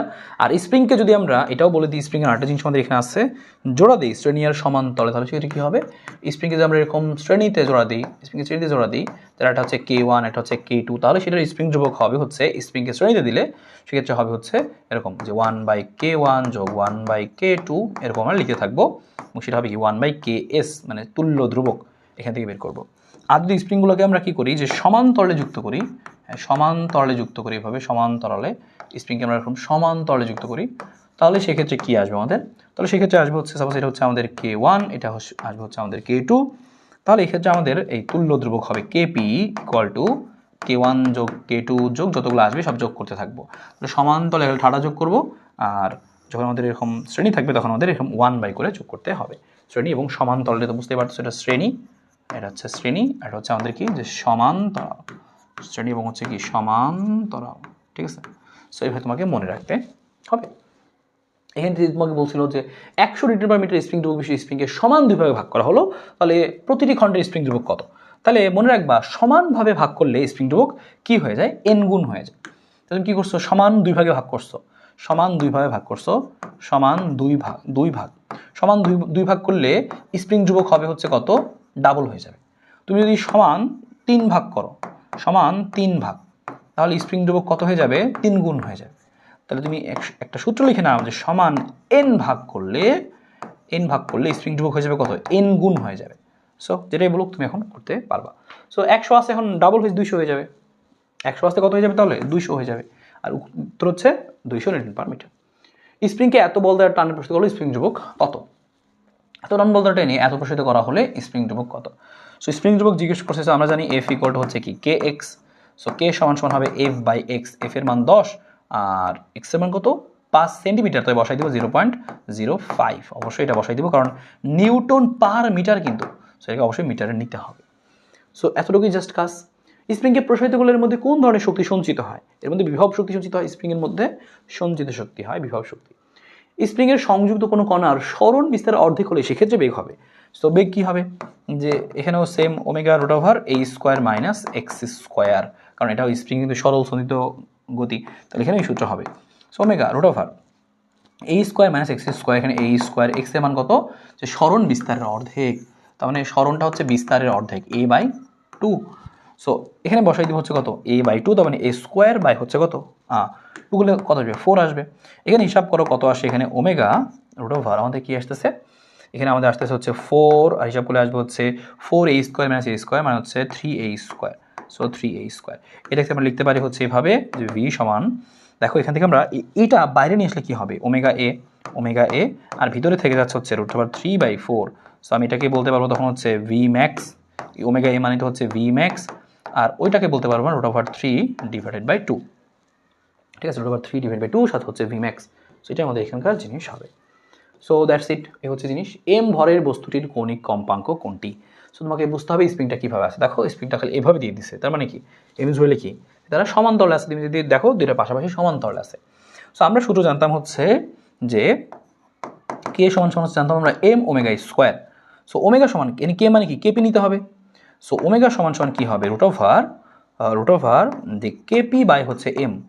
আর সমান্তরালে থাকলে কিভাবে আমরা কেপি নেই, যোগ করে দেবো, দুইটা আছে K1 K2, তাহলে লিখবো হচ্ছে K1 যোগ K2 ভাগ হচ্ছে আমাদের এম।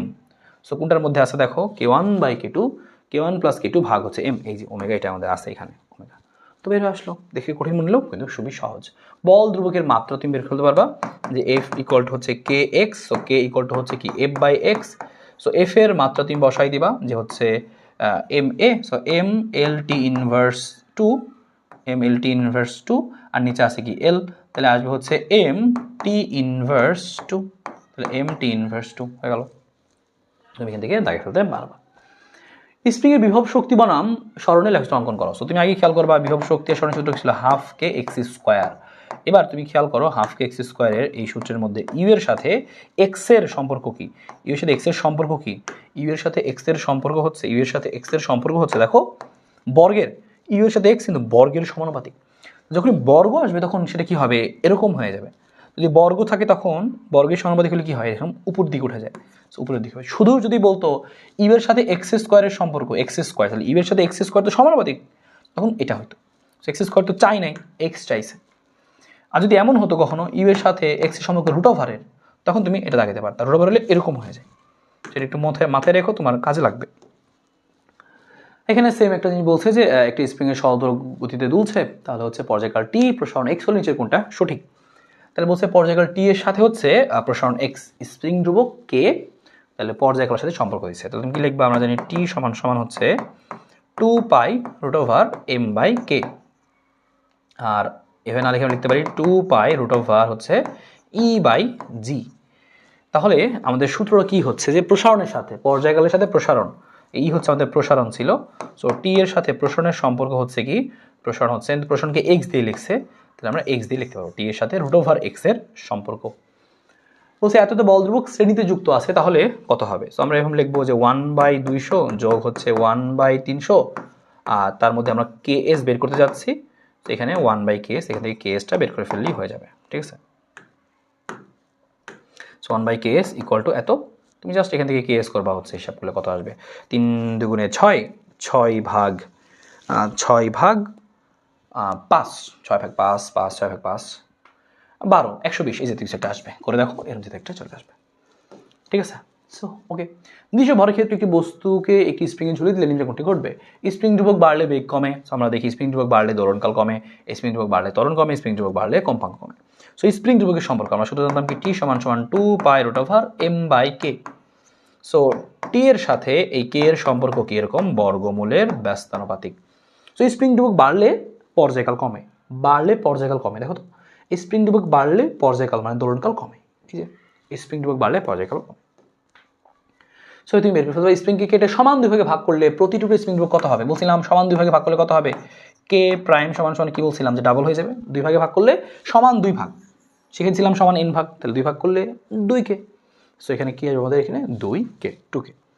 সো এভাবে আমরা বের করে ফেলতে পারি। আরও একটা আছে স্প্রিংকে এত বল প্রয়োগ করে স্প্রিংকে এত প্রসারিত হয়, স্প্রিংটি এত কেজি ভরে একটি বোঝা খাড়া নিচের দিকে ঝুলিয়ে দেওয়া হলে স্প্রিংটির স্থিতিশক্তি কত হবে।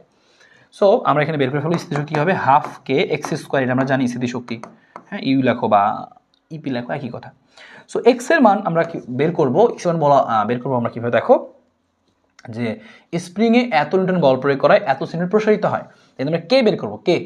সো কে বের করবো কীভাবে, আমরা জানি এফ ইকুয়াল হচ্ছে কে এক্স, এফ এর মান হচ্ছে 500 নিউটন, আর কে এর মান জানি না, আর 10 সেন্টিমিটার মানে কত 0.1 মিটার। সো তোমার কে এর মানটা আসবে হচ্ছে যে এটা দিয়ে এটাকে ভাগ করবো, তখন আসবে হচ্ছে 5000, 800 আসবে। সো কে এর মান 5000। এবার তোমার কে এর মান তুমি পেয়ে গেলা যে হাফ ইন্টু হচ্ছে এই 5000, ঠিক আছে, হাফ ইন্টু 5000। এবার তোমার লাগবে হচ্ছে যে এক্স এর মান, যে আমি 20 কেজি ভরের বস্তু ধরলে কতটুকু প্রসারিত হবে। সো আমরা জানি হচ্ছে এফ ইকুয়াল হচ্ছে কি কে এক্স, তাহলে আমরা লিখবো এফ ইকুয়াল হচ্ছে কে এক্স, আমরা দিছি এবার এমজি দিছি, আমরা ভর ঝুলাই দিছি, আর সাথে কে এর মানটা আমরা জানি হচ্ছে কত 5000, আর এখানে এক্স এর মান চলে আসবে, আমি এমজি এর মান বসাই দিই, 20 কেজি ভরের বস্তু দিছি 20 ইন্টু 9.8, হ্যাঁ। সো এই হচ্ছে এক্স এর মানটা চলে আসবে এখানে, মোটামুটি এখানে কত আসবে যে 200, একটু কম আসবে, তারপরে দিয়ে দিলাম 200 আর 5000, 2 কাটা, সো আসে 2/50। সো এক্স এর মানটা আসে হচ্ছে 2/50। সো এখানে 2/50 মধ্যে একটা আসবে, তুমি বসাই দাও কাছাকাছি, ক্যালকুলেটর তোমার হাতে আসি, স্কোয়ার করে দেখো কোনটার কাছাকাছি উত্তর আসে। সো এখানে এই লাইনটা দিয়ে যে এত বল প্রয়োগ করে এত সেন্টিমিটার প্রসারিত হয়, এখানে আমরা কে বের করে নিব আর কি, আগে কেটা দেওয়া ছিল না, সো কেটাকে বের করে নিব, তারপরে 20 কেজি ভরের বস্তু দিচ্ছি, সেখানে কতটুকু প্রসারিত হয় সেটা আমরা বের করলাম এক্স। সো এভাবে কিন্তু আমাদের আসতে পারে। শুরু জানি আমরা টি সমান 2 pi root over m by k, 2 pi root over m by k, এই যে এটার মধ্যে আছে স্প্রিংয়ে বল প্রয়োগ করে স্প্রিংয়ে সঞ্চিত বিভব শক্তি, এটা আমাদের এখানে একটা প্রশ্ন আছে, তাহলে আমাদের এই টাইপটা শেষ। কে বল ধ্রুবকে একটি স্প্রিং টি পরিমাণ টান প্রয়োগ করা হলো, ফলে দৈর্ঘ্য বৃদ্ধি হয় এক্স পরিমাণ, এই অবস্থায় স্প্রিংটিতে সঞ্চিত বিভব শক্তি কত হবে। সো সঞ্চিত বিভব শক্তি লিখবো আমরা কি, যে সঞ্চিত বিভব শক্তি ইউ সমান সমান কি হাফ কে এক্স স্কোয়ার। সো আমরা এটাকে মিলাবো কীভাবে খেয়াল করো। সো এখানে আমাদের কে আছে এক্স দেওয়া নাই, বলছে স্প্রিংয়ে কে বল প্রয়োগ করা এটি পরিমাণ টান প্রয়োগ করা হলো, এক্স পয়েন্ট বৃদ্ধি পায়।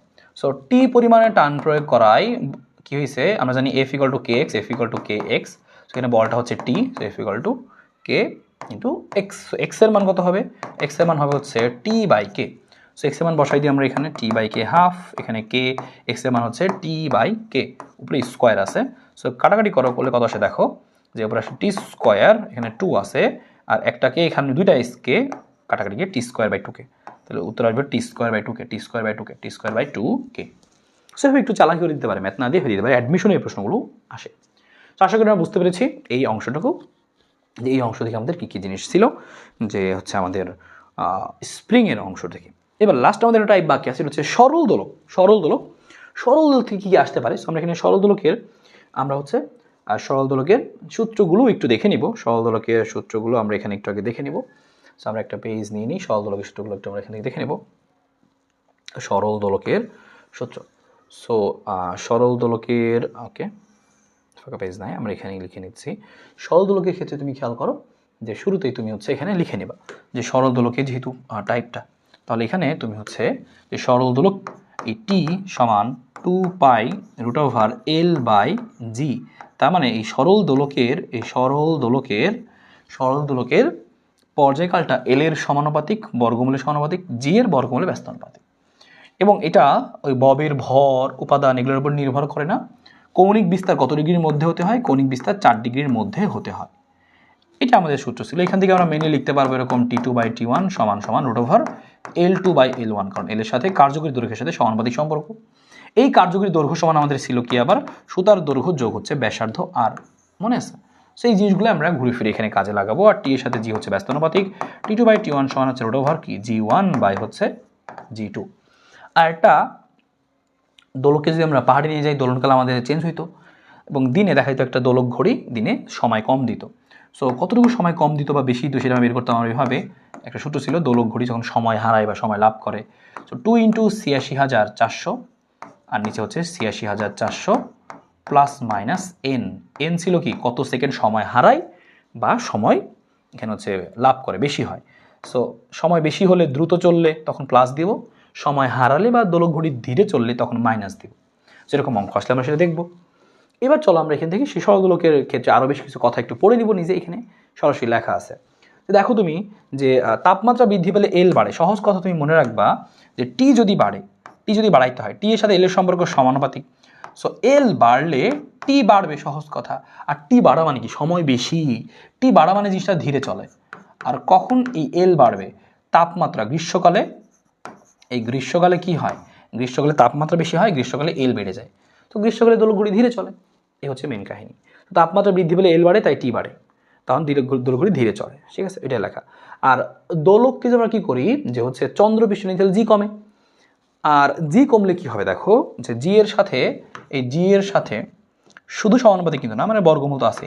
তো টি এর সাথে জি এর সম্পর্ক আবার কি, বর্গমূলের ব্যস্তানুপাতিক। হ্যাঁ, তাহলে তুমি যদি চাঁদে নিয়ে যাও, চাঁদে নিলে জি কমে, জি কমলে টি বাড়ে, টি বাড়া মানে কি আবারও কি ধীরে চলে, এরকম। সো যখন কখন দোলকঘড়ি ধীরে চলবে, হ্যাঁ, বা টি বাড়বে, দেখো তাপমাত্রা বাড়লে বা গ্রীষ্মকালে, বা দোলককে চন্দ্রে নিলে, দোলককে খনিতে নিলে, সমতরণের লিফট যদি নিচের দিকে নামতে থাকে তখনও টি বাড়ে। আর দোলকঘড়ি যদি মেরু অঞ্চলের দিকে থেকে বিশ্ব অঞ্চলের দিকে যায় তাহলেও জি কমে, তাই টি বাড়ে।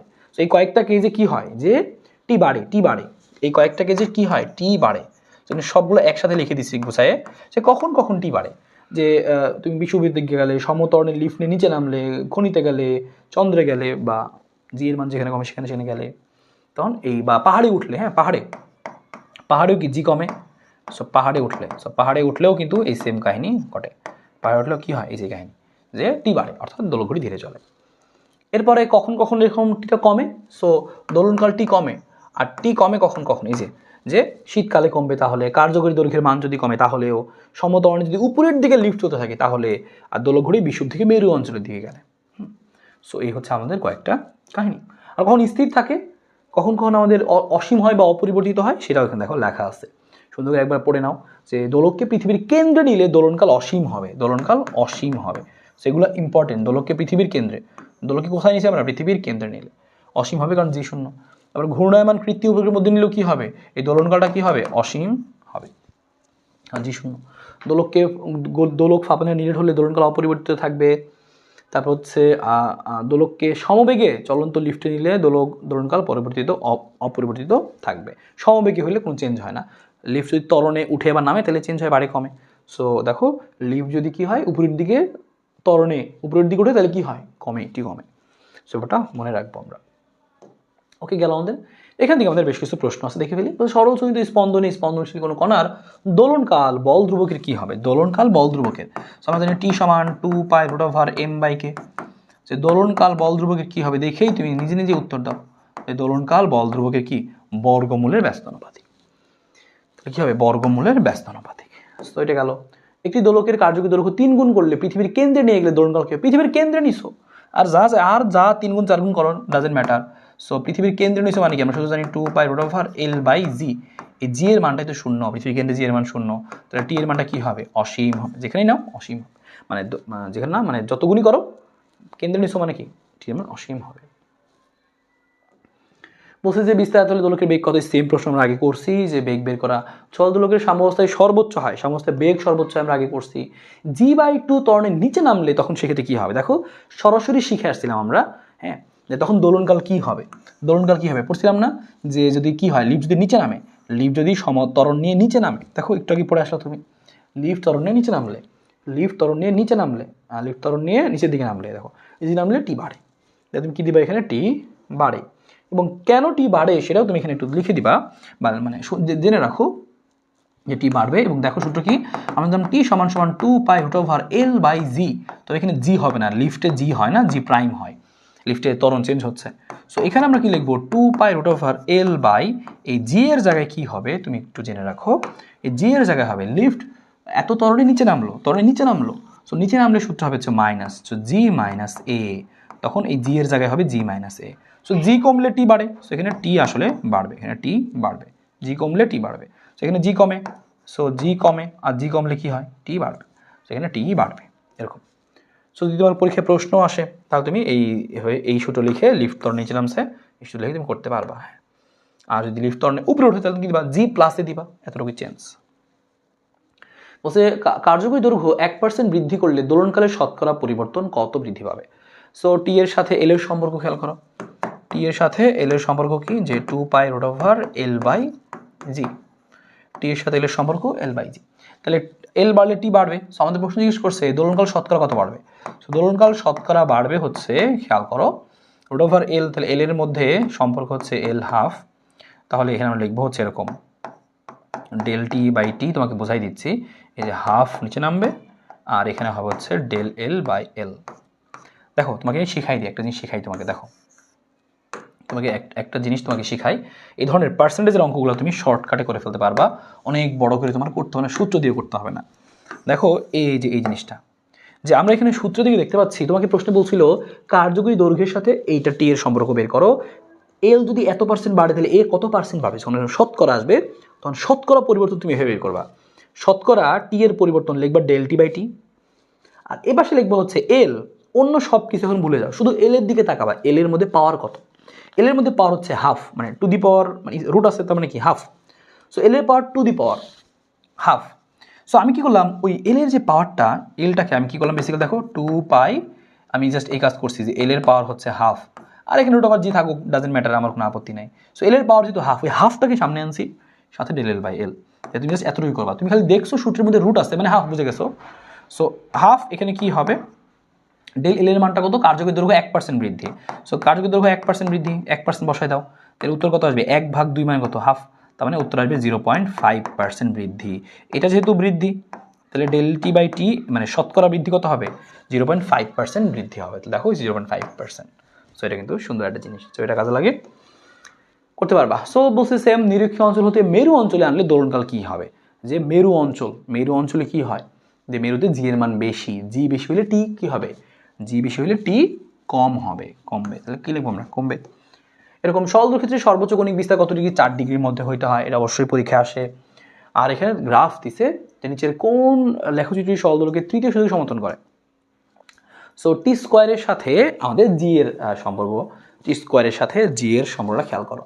সো টি স্কোয়ারের সাথে জি এর সম্পর্ক টি স্কোয়ার আর হচ্ছে জি, আমরা শুধু জানতাম হচ্ছে এরকম যে টি সমানুপাতিক হচ্ছে কি √1/g। তো স্কোয়ার করে দিই তাহলে কি হচ্ছে টি স্কোয়ারের সাথে জি। তো টি স্কোয়ারের সাথে জি সম্পর্ক ব্যস্তানুপাতিক। সো ব্যস্তানুপাতিক হলে কি হবে এই যেটা হবে ব্যস্তানুপাতিক। হ্যাঁ, টি স্কোয়ারের সাথে জি হচ্ছে ব্যস্তানুপাতিক। তৃতীয় সূত্র বলছিল টি আর জি এরটা। জি এবং টি স্কোয়ারের গ্রাফ আবার জিজ্ঞেস করছে জি এবং টি স্কোয়ারের গ্রাফ, জি এবং টি স্কোয়ারের গ্রাফ। সো টি স্কোয়ার এবং জি, টি স্কোয়ার এবং জি লেখচিত্রটির প্রকৃতি কীরূপ হবে। সো এখানেও দেখো আমরা এটা যেটা ছিল আমাদের তৃতীয় সূত্রকে সমর্থন করে এর মতো করে আমরা বের করে ফেলতে পারবো। এটাও আমাদের সেম একইভাবে আমরা বের করে ফেলতে পারি। সো টি স্কোয়ারের সাথে জি এর সম্পর্ক। সো একটু আগে আমরা দেখছিলাম এটা দেখো টি স্কোয়ার আর জি, এইখানে কিন্তু সেই টি স্কোয়ার আর জি এটাই আছে। সো ভালো মতো খেয়াল করে টি স্কোয়ার আর জি নাকি 1/g সে আমরা খেয়াল করে নিব। এখানে বলছে টি স্কোয়ার বনাম এল। সো টি স্কোয়ারের সাথে সম্পর্ক আমরা জানি টি এর সাথে হচ্ছে এল এর সম্পর্ক হচ্ছে এরকম সমানুপাতিক ছিল। তাহলে টি স্কোয়ারের সাথে এল এর সম্পর্ক সমানুপাতিক। সো সমানুপাতিক হলে বাড়বে, দেখো টি স্কোয়ারের সাথে এল সমানুপাতিক। সো এটা আমাদের বাড়তেছে, মনে রাখবো আমরা এখান থেকে। টি স্কোয়ারের সাথে T equal to by L by g. So T স্কোয়ারের সাথে জি এর গ্রাফ, আবার দেখো টি স্কোয়ারের সাথে জি এর গ্রাফ এটাই আমাদের আছে, এটা অনেক বেশি বার আসছে। টি স্কোয়ারের সাথে 1/g। সো টি স্কোয়ারের সাথে কিন্তু দেখো 1/g কিন্তু কি সমানুপাতিক। সেই 1/g পুরোটা কিন্তু তাহলে কি সমানুপাতিক, এই দুটো সমানুপাতিক। সো 1/g হচ্ছে সমানুপাতিক, এটা হবে। সেকেন্ড দোলক আমরা জানি যে সেকেন্ড দোলকের কি হয়, যে দোলকের দোলনকাল হচ্ছে 2 সেকেন্ড। তার মানে এরকম হয় যে এক প্রান্ত থেকে আরেক প্রান্তে যাইতে লাগে 1 সেকেন্ড, আর এই প্রান্ত থেকে আবার এই প্রান্তে আসতে লাগে আরও 1 সেকেন্ড, তাহলে টোটাল 2 সেকেন্ড। এবং এটার কার্যকরী দৈর্ঘ্যের মানটা আমরা মনে রাখবো 0.9929 মিটার। হ্যাঁ, এটা মুখস্থ রাখবো কার্যকরী দৈর্ঘ্য সেকেন্ড দোলক বললেই এটা 2 সেকেন্ড আর এটা। তাহলে আমাদের প্রশ্ন দেখি কি বলছে। বলছে একটি সেকেন্ড দোলকের কার্যকরী দৈর্ঘ্য 25% বৃদ্ধি করলে দোলনকাল বৃদ্ধি। দেখছো আবারও সেই পার্সেন্টেজের অঙ্কটা আসছে। তো জিনিসটা এরকম না, টি সমান সূত্র কি জানি আমরা 2π√L/g। সো এল এর মাত্রার মধ্যে হাফ দিলাম আর নিচে √g থাকুক। সো টি এর সাথে এল এর সম্পর্ক তুমি দেখো ডেল টি বাই টি সমান তুমি কি লিখতে পারবা, এই হাফ আছে দেখেই বুঝে গেছো যে হাফ সাথে কি হবে ডেল এল বাই এল। এইটুকুর মান তোমার প্রশ্নে বলে দিছে যে কার্যকরী দৈর্ঘ্য 25.6% বৃদ্ধি করছে। সো এখানে হাফ আছে, এখানে 25.6% বৃদ্ধি করছো। সো 25.6%-এর হাফ কত হবে, 25.6%-এর হাফ মোটামুটি হচ্ছে 12%-এর মতো হবে। সো তুমি উত্তর 25-এর অর্ধেক 12 থেকে 24 কাছাকাছি। সো তুমি এটা দিয়ে ফেলতে পারবা যে 12%। হ্যাঁ, সো আশা করি এটা আমরা বুঝতে পেরেছি এখান থেকে 12% এভাবে করে ফেলতে পারবো। সেকেন্ড দোলকের কম্পাঙ্ক কত, আমরা জানি সেকেন্ড দোলকের পর্যায়কাল হচ্ছে 2 সেকেন্ড, তাহলে কম্পাঙ্ক কত হবে উল্টা হাফ সেকেন্ড, তাহলে 0.5 সেকেন্ড ইনভার্স 1। সো উল্টাই যাবে জাস্ট আর কি হাফ মানে 0.5 হার্জ বলতে পারি আমরা সরাসরি, কোনো সমস্যা নেই। সেকেন্ড দোলক হচ্ছে সরল দোলকের দোলনকাল, যে সেকেন্ড দোলনকাল কত 2 সেকেন্ড, 2 সেকেন্ড হলে আমরা তাকে বলি হচ্ছে কি সেকেন্ড দোলক। এই একই প্রশ্ন আরও কতভাবে আসছে খেয়াল করো, যে দোলক সাম্য অবস্থান থেকে সর্বাধিক স্মরণে যেতে 0.5 সেকেন্ড সময় নেয়। তাহলে বলছে এই সাম্য অবস্থান হতে এই সর্বাধিক স্থানে যেতে 0.5 সেকেন্ড সময় নেয়। তাহলে এখানেও আরও কত সময় নেবে 0.5 সেকেন্ড। তাহলে মোট যাইতেই সময় নিল 1 সেকেন্ড, তাহলে আসতেও সময় নেবে কত 1 সেকেন্ড। তাহলে সব মিলে কি হবে দোলনকালটা তো 2 সেকেন্ড হবে, তাই না? তো দোলনকাল 2 সেকেন্ড মানে সেটাকে আমরা কি বলি সেকেন্ড দোলক। সেভাবে কিন্তু দিছিল একবার একটি সেকেন্ড দোলকের এক প্রান্ত থেকে অন্য প্রান্তে যদি সময় লাগে কয় সেকেন্ড 1 সেকেন্ড, তাই না? এই যেরকম শিখছিলাম যে এরকম এক প্রান্ত থেকে আর এক প্রান্তে যেতেই সময় লাগবে 1 সেকেন্ড, আর আবারও আসতে সময় লাগবে 1 সেকেন্ড। তাহলে মোট দোলনকাল হবে 2 সেকেন্ড। তাহলে আমরা এক প্রান্তে যেতে সময় লাগে 1 সেকেন্ড। কার্যকরী দৈর্ঘ্য 4 গুণ করলে দোলনকাল কি হবে, আমরা সূত্র জানি টি সমানুপাতিক √L। কার্যকরী দৈর্ঘ্য আমরা 4 গুণ করছি, তাহলে এই 4 গুণ করা মানে কি টি এর মানটা কত গুণ হওয়া, টি এর মানটা আসলে 2 গুণ হওয়া। সো তুমি দিয়ে দিবা কি 2 গুণ হবে, এবং 2 গুণ মানে কি সেকেন্ড দোলক, তাহলে মানটা কত হবে 2 গুণ। সো 2 গুণ মানে কত, পূর্বে তো 2 ছিলই কারণ সেকেন্ড দোলকে 2, আর এখন আরও 2 গুণ হইলো, তাহলে 2 গুণ মানে কত আসলে 4 হওয়া, 4 সেকেন্ড হওয়া, ঠিক আছে? সো 4 সেকেন্ড 2 গুণ হওয়া, 2 গুণ হয়েছে, আগে 2 ছিল এখন ডাবল, তার মানে 4 হয়ে যাবে। বলছে সেকেন্ড দোলকের ক্ষেত্রে কোনটা সঠিক, জি দিয়ে বের করতে বলছে। আমরা সূত্র কি জানতাম যে টি সমান 2π√L/g।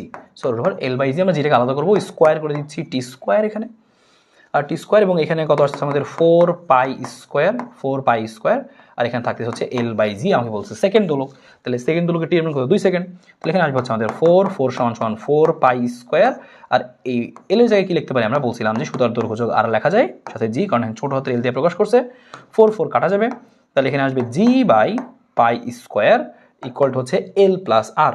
ও না, আমাকে জি এর মান বের করতে বলছে, তাহলে আমরা জি সমান কি লিখবো, জি সমান লিখবো হচ্ছে L+r ডিভাইডেড বাই হচ্ছে π²। So L+r divide by π², L+r divide by হচ্ছে কত π²।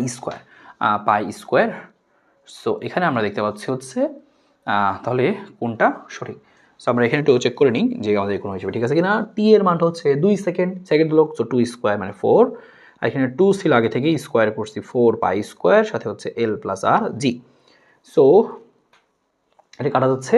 সো আমাদের মান জি সমান, ও সরি আমাদের এখানে এই পাই স্কোয়ার তো এই পাশেই আছে, সো আমাদের লিখতে ভুল হয়েছে। এখানে জি কি হবে, এই পাই স্কোয়ার আর এল প্লাস আর একসাথে গুণাকারই আছে। সো পাই স্কোয়ার আর সাথে গুণাকারে এল প্লাস আর আছে। সো পাই স্কোয়ার আর হচ্ছে এল প্লাস আর, পাই এই যেটা মধ্যে আছে জি সমান পাই স্কোয়ার এল প্লাস আর। ওকে, বুঝতে পারলাম। সো এটা প্রকাশ করতে বলছিল জাস্ট। এর মধ্যে একটি সেকেন্ড দোলকের দৈর্ঘ্য 1% বৃদ্ধি করলে দোলনকাল কত সময় নেবে। দেখছো, একটা জিনিস শিখাইলাম যে কত কাজে লাগবে। দোলনকাল 1% বৃদ্ধি, তার মানে কি বুঝলা, যে টি এর মান এই পর্যায়কাল কত পার্সেন্ট বৃদ্ধি, এটা কি বলার দরকার আছে আমার? আর কত পার্সেন্ট বৃদ্ধি পাবে, খালি খালি বৃদ্ধি পাবে হচ্ছে একের অর্ধেক, মনে আছে? কারণ এটা খালি অর্ধেক হয়ে যাইতো, মনে পড়ে কিনা, যে হাফ হয়ে যাবে, অর্ধেক হয়ে যাবে, অর্ধেক হয়ে যাবে। তার মানে কত, 0.5% বৃদ্ধি। তাহলে টি এর মানটা 0.5% বৃদ্ধি পাবে। টি হবে কত? সো আগের টি ছিল হচ্ছে আমাদের 2 সেকেন্ড দোলক ছিল, আর বর্তমানে আরও বৃদ্ধি পাচ্ছে কত, 0.5%। সো 2 এর 0.5%, সো 0.5 ভাগ 100। সো তুমি এইটু হিসাব করলে একটা টি প্রাইম পাবা কিনা বলো? পাবা। সো এত সেকেন্ড। এবার তোমাকে বলছে দিনে কয় সেকেন্ড সময় হারাবে। আমরা শিখছিলাম হারানোর সময় সূত্র হয় 2 ইন্টু 86,400 প্লাস মাইনাস এন, না মাইনাস এন এবার, কারণ সময় হারাইছে, কত সেকেন্ড সময় হারাবে। আর দিনে বলছে, দিনে বললেই 86,400 এই সূত্রটা। এন এর মান তোমাকে বের করতে হবে। এখানে টি প্রাইমের মান একটু আগে বের করছো, সব কিছু বসাই দিবা, এখানে বসাই দিবা, এগুলো বসাই দিবা। 86,400, এখানে 86,400 মাইনাস এন, এখান থেকে এন বের করবা। তোমার কাজ হচ্ছে টোটালি এনটা বের করা, এটাই। এত সেকেন্ড, তাহলে বুঝো তুমি দিনে এত সেকেন্ড হারাবে, কত সময় হারাবে এটাই। সো তুমি কি দেখছো, একটা সৃজনশীলের মতো অঙ্ক দ্রুত করে ফেলতে পারলা এই ছোট্ট জিনিসটা জানার কারণে। সো আমরা পরেরটা দেখি, এখানে পরেরটা কি বলছে।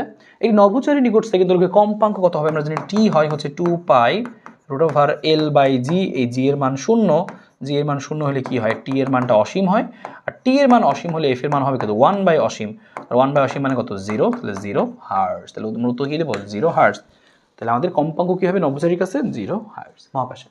আর সেকেন্ড দোলকের ক্ষেত্রে কোনটা সঠিক আমরা জানি হচ্ছে এল এর সাথে জি। দেখো, হ্যাঁ দেখো, এল এর সাথে টি এটা ভুল, এটা সঠিক না। এল এর সাথে টি এটা ভুল, এল এর সাথে জি চিন্তা করতে হবে। আমরা শুধু জানতাম টি সমান সমান 2 pi root over L by জি। তাহলে সূত্র অনুযায়ী এল আর জি এরা কিন্তু সমানুপাতিক। সো এল আর জি কিন্তু এই সূত্র অনুযায়ী সমানুপাতিক আর কি। এমনিতে কিন্তু এল এর সাথে জি কোনো সম্পর্ক নাই যে জি বাড়ালে এল বাড়বে, তা কিন্তু না। কিন্তু এই সূত্র অনুযায়ী দেখা যাচ্ছে, হ্যাঁ, সেকেন্ড দোলকের ক্ষেত্রে এটা আমরা এখান থেকে দেখতে পারি আর কি। ওকে, আর তুমি অন্যগুলো খেয়াল করো, টি এর সাথে এল সমানুপাতিক, কিন্তু কি আছে এখানে, রুট আছে, রুট তো নাই। সো এর সাথে জি এটাই ডাইরেক্ট সমানুপাতিক দেখা যাচ্ছে আর কি। একটি সেকেন্ড দোলকের দৈর্ঘ্য কি হবে? সেকেন্ড দৈর্ঘ্যটাকে বের করছিলাম আমরা, যে হচ্ছে যে আমরা জানতাম হচ্ছে টি সমান সমান হচ্ছে 2 pi root over L by g. So square করে দিলাম উভয় পক্ষে, এল বাই জি। সো এল সমান সমান কি হবে সেটাই জিজ্ঞেস করছে। এল সমান হবে টি স্কোয়ার জি ডিভাইড বাই কত, 4 পাই স্কোয়ার। হ্যাঁ, সো টি স্কোয়ার জি, আর এই টি স্কোয়ার আর 4 তো কাটাকাটি যাবে, সেকেন্ড দোলক যেহেতু, এই সেকেন্ড দোলক, তাহলে 2 সেকেন্ড, আর এই 4 কাটা যাবে, g by pi square. So g by pi square, g by pi square এটার মধ্যে আছে, g by pi square. So এরকম। আর সেকেন্ড দোলকের ক্ষেত্রে দৈর্ঘ্য অভিকর্ষ স্তরের কি, সেকেন্ড দোলকের দৈর্ঘ্য অভিকর্ষ স্তরের সমানুপাতিক। এল আর জি সমানুপাতিক আমরা দেখছিলাম ওই সূত্র থেকে, কারণ টি সমান সমান সূত্র ছিল 2 pi root over L by জি। এই এল আর জি কিন্তু সমানুপাতিক, কারণ এরা উপর নিচে আছে, কিন্তু দেখো সমান চিহ্নের একই দিকে, এই পাশে আসলে কিন্তু সে জি আলাদা হয়ে যেত। সো সমানুপাতিক বলতে পারো তুমি। সো দ্যাটস ইট। এই ছিল আমাদের এখানকার প্রশ্নগুলো, যে এই প্রত্যেকটা টপিক থেকে কোন কোন প্রশ্নগুলো আসতে পারে, কীভাবে আসতে পারে, সবগুলো এতটুকু তুমি করে ফেলো, তোমার ওভারঅল এমসিকিউ প্রস্তুতি হয়ে গেছে বলা যায়। সো সবাই একটু করে ফেলো, প্রস্তুতি নিয়ে ফেলো, তারপর নিজে একটু পড়লে ভালো হয়, নিজেও পড়তে পারো, নিজে পড়া উচিত, বেটার হয়। প্র্যাকটিস করলে একটা কিছু সূত্রগুলো দেখে গেলা, মুখস্থ যেগুলো আশা করি বুঝেছো, কোনটা কীভাবে আসতে পারে সেটাও দেখাই দিলাম। ভালো থাকো, দেখা হবে পরবর্তী ক্লাসে। আল্লাহ হাফেজ।